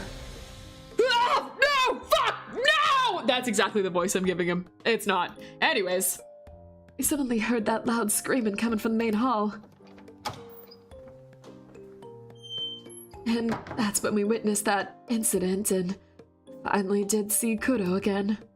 So you're saying that after you had split up at the studio right before breakfast, you didn't see him again until that exact moment? Well, after eating, I basically spent the entire time with Shiku in her room, save for the couple of minutes it took to change out of my cuz, so yeah. And then she wouldn't know what Vic had been up that. And she wouldn't know what Vic had been up to all that time, huh? Oh my god, you actually were serious about the dinosaur. I don't joke about this! No, I wasn't joking about it! He got bit by an animatronic dinosaur. That is actually the case.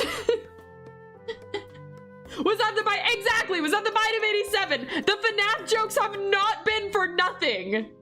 He's deserved them. He got bite of 87.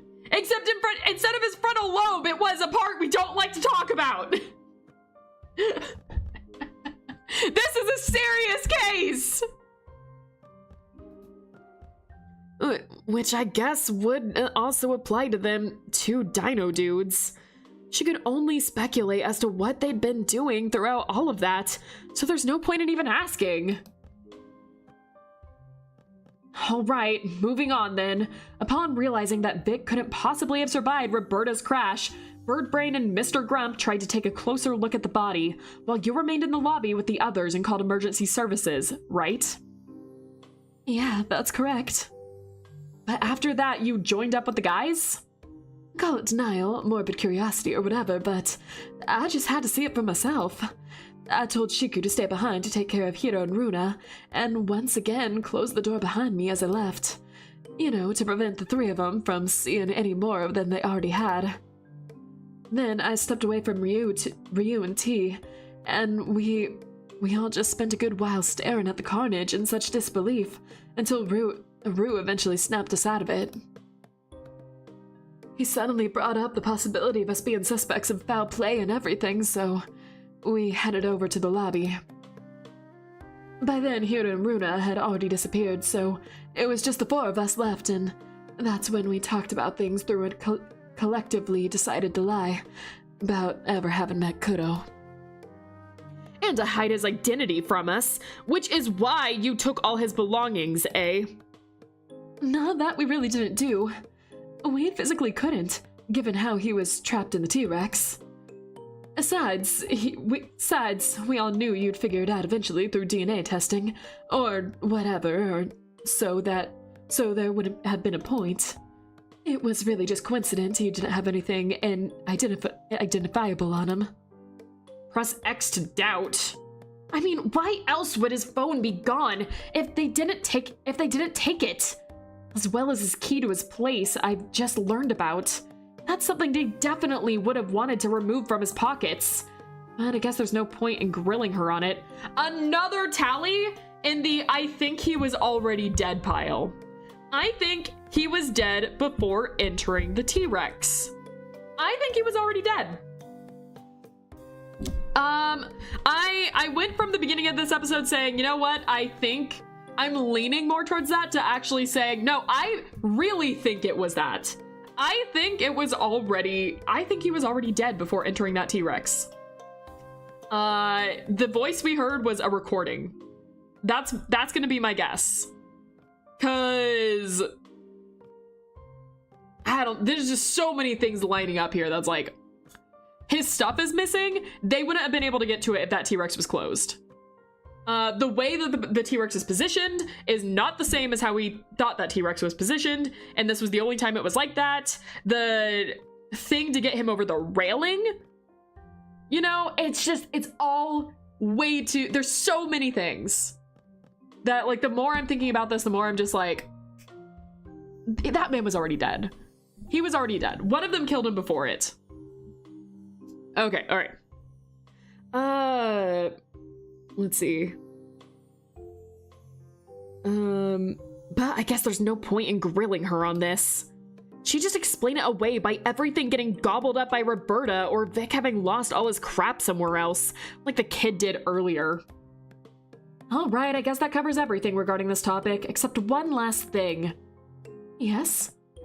Some of the evidence we found suggests that Vic broke his nose this morning, ahead of what happened to him during the Roberta incident. In fact, it seems very likely that he broke it sometime between his arrival and that call he tried to make in the backyard. You wouldn't happen to know anything about that, would you? Sorry, but like I said, we split up before breakfast and I didn't see him again until he was dead, so no clue. Of course. Did someone find the ascending Keiichi yet? Yes, the doctor has. He is in the loving arms of the doctor. Well, she's definitely giving me a much more truthful rendition of her morning this time. But if there's one thing I know, it's that you can't trust a girl with fake boobs. Again, not fake, as we found out. Sadly, without evidence to prove she's still lying about anything, I've got no choice but to leave it at this.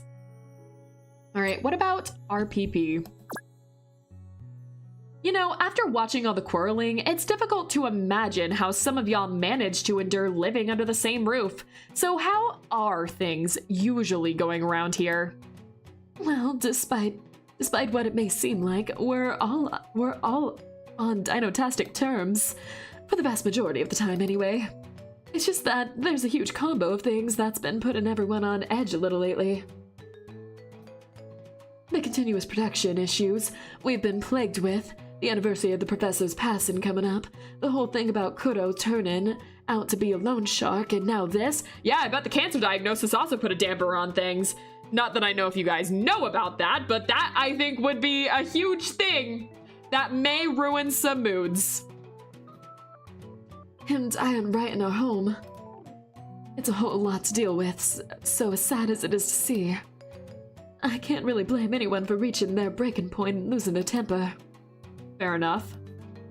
But all that aside, everything's been all fine and dandy? Like, there haven't been any other issues or causes for friction ever since you started living together? Not at all. We're a happy little family, and I don't even mean that in much of a figurative sense. Ryu and Shiku aren't just childhood friends, for instance. They've essentially been both raised by the professor, so they pretty much see each other as siblings. Wait, what about Shichiku's parents? They haven't also, Pat? The professor was simply much more of a parent to her than them. Let's just leave it at that. Okay, now I'm curious. Come to think of it, aren't the Juras supposed to live next door? Yet as far as I'm aware, no one's ever come over to inquire about Shichiku. In which case, maybe we should try to contact them, like Scuddy did with Mooney and Takashira's parents. But I guess that's something I should address with her directly. Anyway, even when it came to me, the professor always cared for me more like a daughter than a student. So from the very first semester break, I spent here in order to assist him on a research project. I was immediately treated like part of the family and quickly felt like it too. When we didn't play games or watch movies together, Ren and Shiku would always hang around the study and library or even come to the uni with us to help with the research. As such, we ended up getting real close real fast, and now Shiku basically feels like a little sister to me. Too. Also, while Ryu, well, he's also got a very special place in my heart. Let's put it that way. Oh? How's it going with that? I gotta go. I'm so sorry. Hey, no need to apologize. I'm glad to see you again. I hope you're doing well, and I hope you have a good night. Also, thanks for joining us. Thoughts? I just like the way she's putting it. Just like, they're very clearly close. That's all I'm saying. They're close. Thank you. Have a good stream. Thank you. All right. And what about Bird Brain? He only joined you guys back in March, didn't he? So you haven't really known him for that long, have you? Actually, I have. For as long as Rin and Shiku, in fact. No, I was correct. Oh, I see, I see. That's because Ryu already introduced me to him during my first week of ever staying here. Back then, they were online friends only, and one evening, Ryu invited Shiku and me in a one-on-one of their calls. The four of us had so much fun and got along so well that we repeated it a couple more times, even during the periods I was back in the US. Eventually, it became a routine to have a group call, once a day to at least check in on how everyone was doing. So, yeah, despite T being late to moving in here and becoming an official member of RPP, him joining was really just the next step rather than the first. So then you'd consider him family too? Of course. Sometimes he feels like the dad of our little group, and not just 'cause he's the eldest.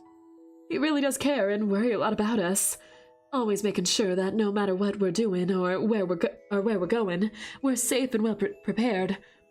Whether it's about performing stunts on set or playing grocery shopping. He can be a little overprotective at times, but to be frank, She sure notices much in regards to the fluff face, but that he'd be like that with them too. What a huge cringerito.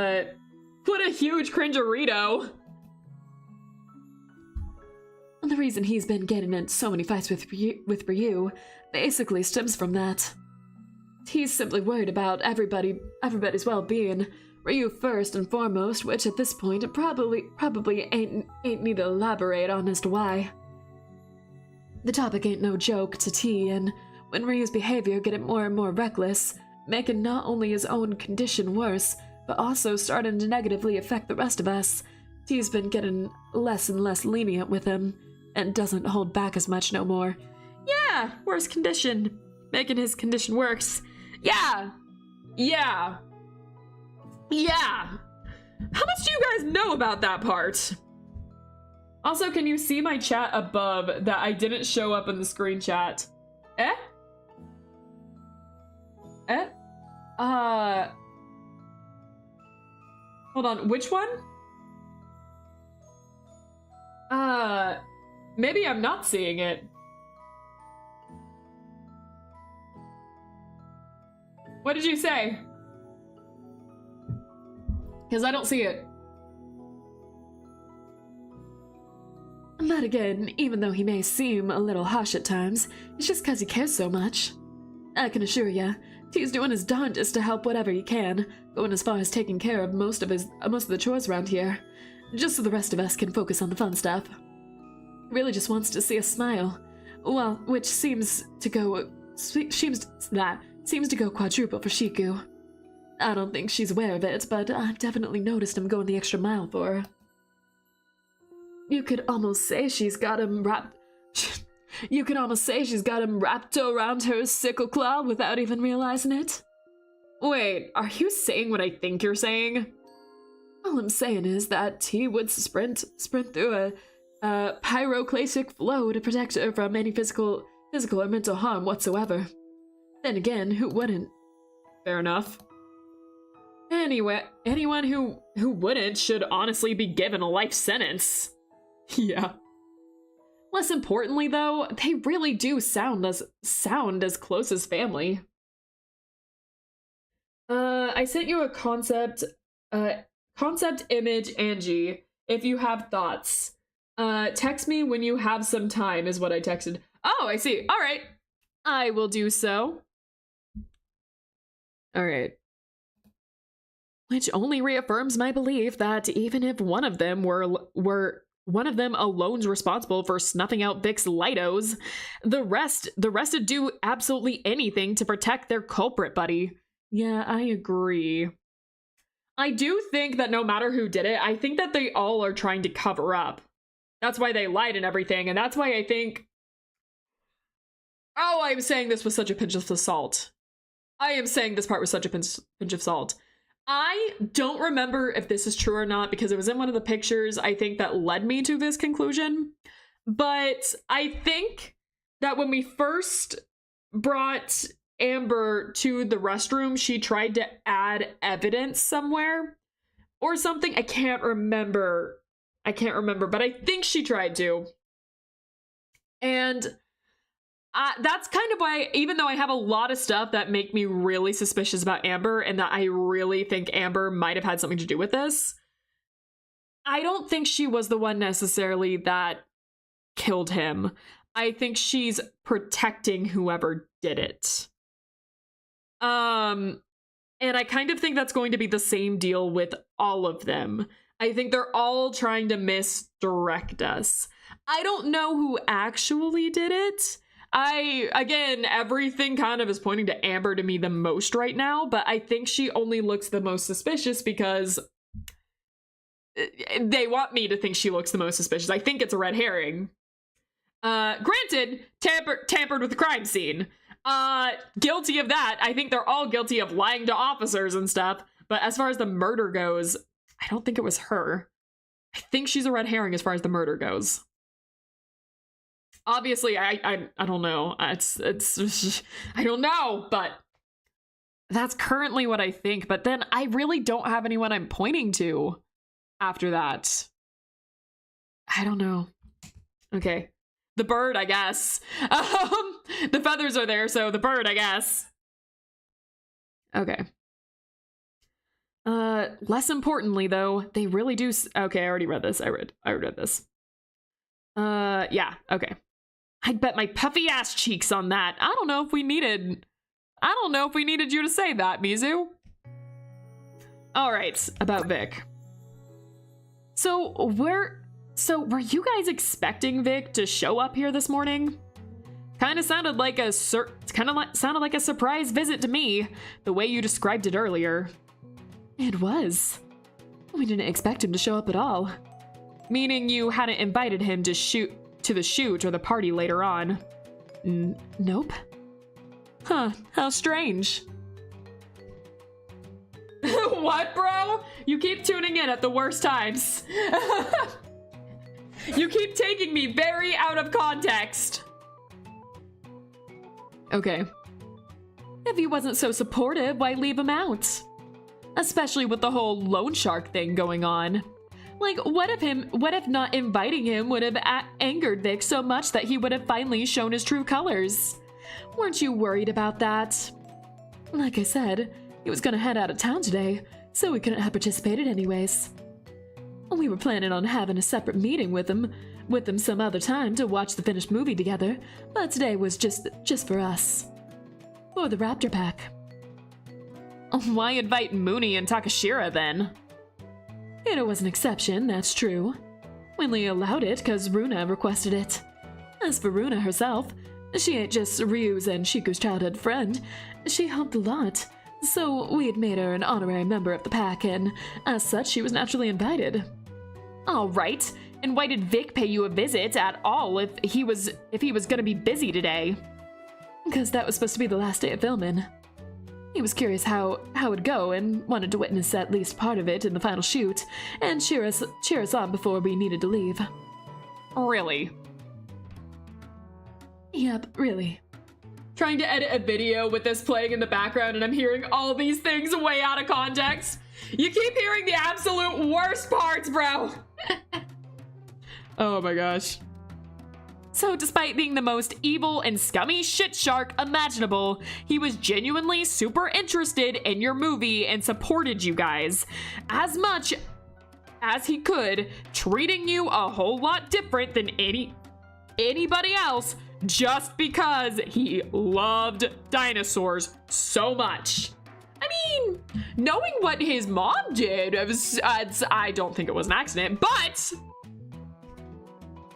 that about sums it up, yeah. Gah, she's obviously lying, but I can't do anything about it. Not without proof, at least. Despite what she looks like, she's sadly got enough brains to always come up with some sort of flimsy excuse. But just you wait. Once KK's fulfilled his promise, I'm gonna wipe that smugness, non-smile off your face and expose all your dirty deceptions. From your lies to those sure as shit fake titties. Amber's like, do we have beef right now? Okay, you did not come in again after I said that. You did not just come in again after I said that. I'd believe it. See? He could just like dinosaurs. You don't know. Okay. You are not taking me this much out of context.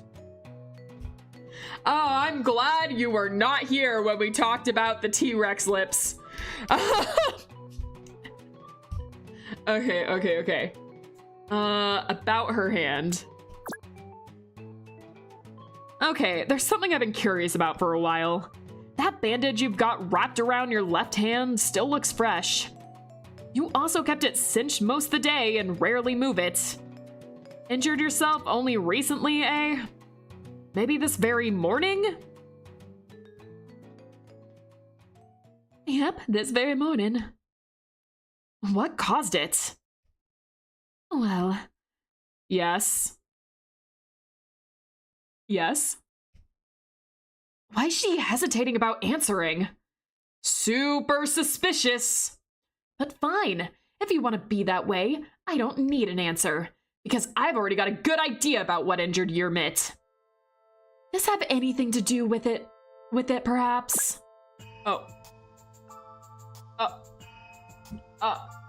Wait,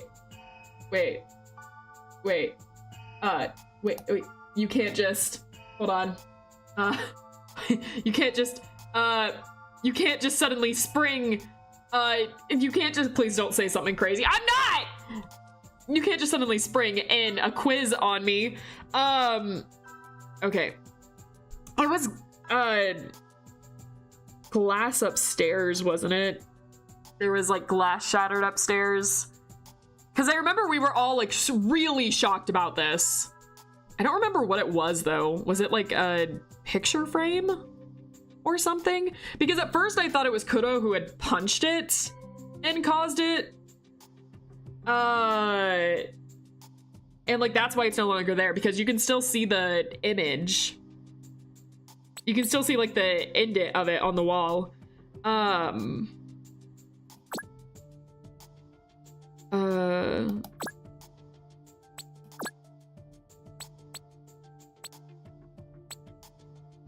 Let's see.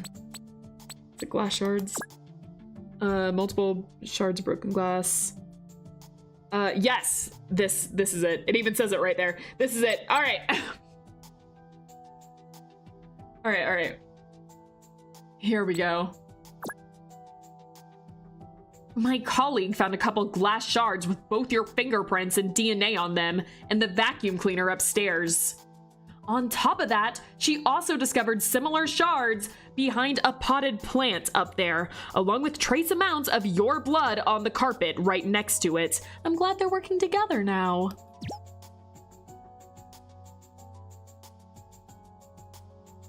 Now, given how super obvious it is that there's a pic frame missing on the wall in that exact spot, I'm guessing that that's where those shards came from, and that you ended up injuring your palm with them, eh? Yes, that's exactly right. Ha ha! I knew it! Reading through all of them case files wasn't such a bad idea. So why didn't I hear anything about this when you told me about your morning? Because it was such a minor event, it just slipped my mind. I don't think getting hurt like that is something you'd easily forget, especially with a constant reminder of it in the shape of a freshly opened wound in your palm. It's a bit embarrassing, all right. And I didn't think it was worth mentioning. More like you didn't want me to know about it for some reason. Question is, why would telling me be a problem for you? Well, as I said, I'm curious, so please enlighten me as to how it happened. After Shiku's collapse, I was carrying her to her room, princess style, when we passed by the frame and I accidentally knocked her feet against it, causing it to fall and break. So after putting her to bed, I went right to pick it up with my shards, and my dumbass cut myself in the process. That's when I decided to get the vacuum and just suck them all up. I was in a bit of a rush, since I wanted to get back to Shiku ASAP, so I did an all-around sloppy job, I guess. And yeah, that's the story behind this.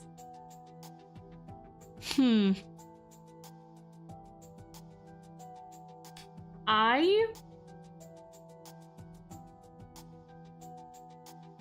believe her to an extent. I think this is half true. So, on this one, I think it's true that she came after the fact and tried to pick up the glass and cut her hand and then tried to vacuum it up. I think that's true. I don't have any reason to doubt that part. However, I do kind of doubt the rest of that. I don't know. Like, maybe... It could have been that knocked it off the wall, true. But could it have been knocked off the wall another way? Like, if we're going with the theory that this guy is already dead, like he died before he ended up in the T-Rex, could it have been that maybe someone attacked him and his back went into the wall and it knocked the photo off? Or something similar to that, like someone got forced back into the wall and that's what knocked it off? I'm throwing things out here. This is spitballing. Either way, I think the story is mostly true. Currently. I don't really fully doubt that.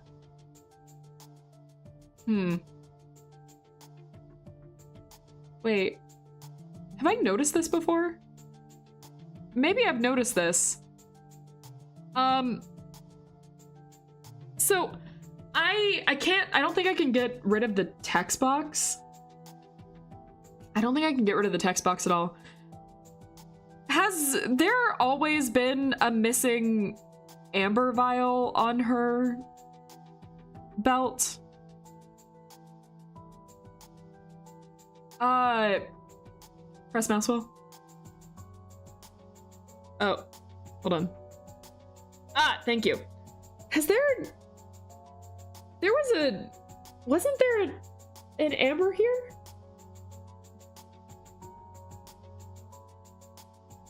I was pretty sure there was another piece of amber here.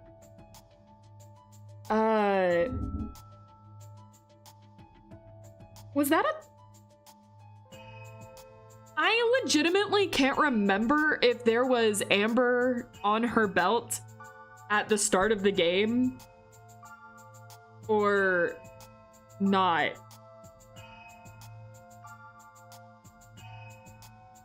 Legitimately, I cannot remember if there was.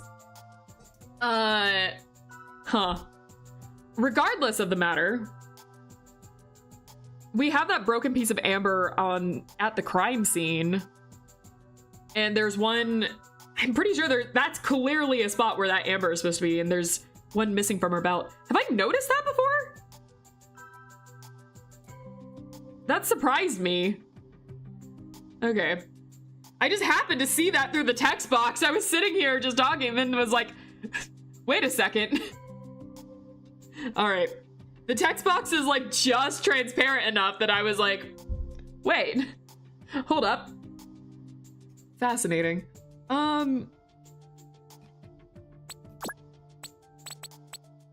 It might have been mentioned before. It might just be going over evidence we've already talked about.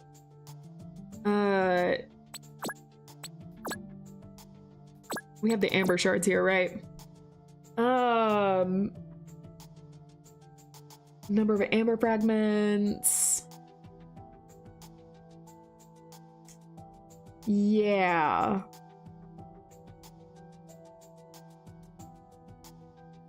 Nothing can be found on them. So this feels like it doesn't even belong in the case. It's at the crime scene.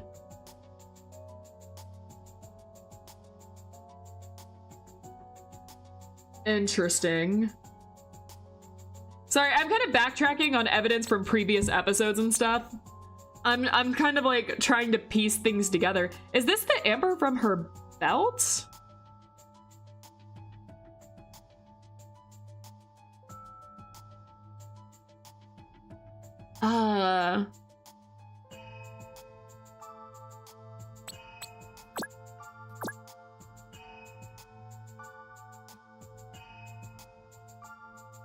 Because this is clearly a spot where there's supposed to be amber, right? And I can't remember if that piece was there at the beginning of the game or not. Or if, like, it went missing now. Regardless, I think that's intentional. Anyways, I'm gonna be thinking about that for a little bit. I don't know what conclusion to make from that. I do actually have...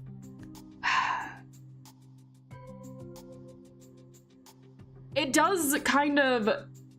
I think... Was she... I can't really say anything to back it up.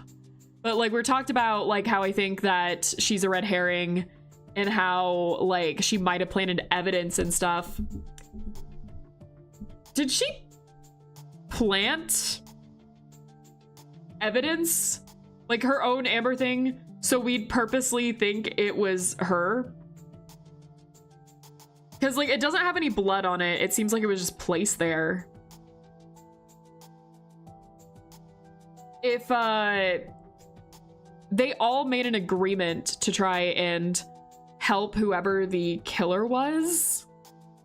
They could have technically all placed things to try and incriminate them. And so she could have placed that even before the... If it had nothing to do with the case, she could have placed that before it even started.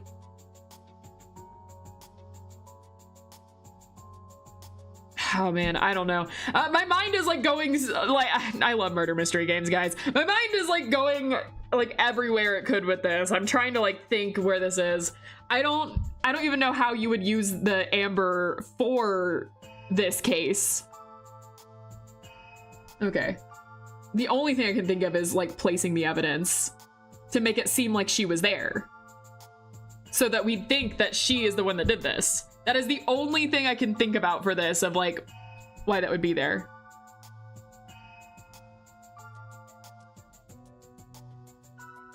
Case is too confusing. Blame Mr. Grump. Hold up, we haven't questioned Mr. Grump yet. Well, I guess the other option is that, you know, she did it, but it just feels too obvious. There's so much stuff that's like making me suspicious of her. It's immediately making me think it's not her instead. Okay, all right. We're gonna move on. I'm spending too much time on this. Look at the other stuff, Angie. Look at the other stuff. But yeah, that's the story behind this. Pretty stupid, eh? More like super fishy. Kind of have my doubts that's all there is to it. If it's been that way, she just described it all. If I recall correctly, those pics are hanging pretty high up. So how high was she holding Shichiku? To be fair, she is a tall woman, almost as tall as KK, but still. I didn't consider that either. Yeah, that's why I'm leaning more towards maybe someone was pushed into the, like, maybe the victim was pushed in, like attacked or pushed in, or like someone was pushed into the wall. All right. Something doesn't seem right here. Sadly, I've once again got nothing to really contest her statement, so all I can do for now is make sure not to forget about it. By the way, are you a lefty or a righty? been born to Southpaw, so it's been weird to mostly use my right hand all day, but no handicap I can't handle. Well, puns aside, I'm glad I brought this up. I may not be able to connect it to a case just yet, but I'm sure her injury plays into it somehow. And even if it doesn't, there was some pretty good practice at least. The evidence presentation thingy is fun and effective. I can see why KK kept doing it. Sure gives people much less wiggle room to remain silent or bullshit their way out of things, so I should definitely try it more often. Also gotta thank Ray Ray for finding all those shardos. That's the power of teamwork, eh? With KK's methods and Ray Ray's findings, and my sharp observation skills, incredible intellect, and flawless deductive reasoning, we're unstoppable. We've learned the power of teamwork. The case file glass shards has been updated. Interesting. Okay, so now we choose between Shichiku and Birdbrain. But I do have to say, no matter who we choose, I'm probably gonna go ahead and end this episode here because my throat is starting to hurt and it is now been 4 hours and 30 minutes and I still have some work I have to do. So we'll probably end after we choose one of these. So heads or tails, guys? Where are we headed? We either got Hoodie or Bird Guy. Those are our options. Do I have a coin? Do I? Where's my coin? Oh, I got a penny. I don't know where my giant coin went. I usually have a giant coin somewhere here, but it's missing. All right. So heads, Shichiku, tails, Birdbrain. Yeah, I literally got a coin. Way ahead of you. Okay. Whoop. And it is heads. All right, heads it is. Okay, all right. That being said, even though I would love to continue with this because Hoodie, are we going to address that? Anyways, as much as I would love to continue with this and address this right here, as I've been doing since the start of this series, I need to go. I need to go. I'm right on this, but I need to go. We need to go. Angie, you have work. You need to go. All right. It's been fun, guys. Thank you so much for joining me. I do not want to take another month away from this game. I want to know what happens. I want to know what happens. Ugh, this has been killing me. Okay, all right. Well, after this emotional episode, I got destroyed. Thank you for the wonderful time. Thank you for the wonderful game, Gospel. All right, Fish Clown. I'll see you later. All right. Thank you guys so much for being here. I really enjoyed myself. Whether it's night or day for you guys, I hope you have a good one. Eat a good meal. Have a good night's sleep. Whatever you do, be good at it. And if you like this video, please like and subscribe. You do not have to, but I'd appreciate it a lot if you do. If you did, what do I usually say? But I appreciate you guys either way, and I will see you guys in the next one. Bye-bye, fish cakes. See you later.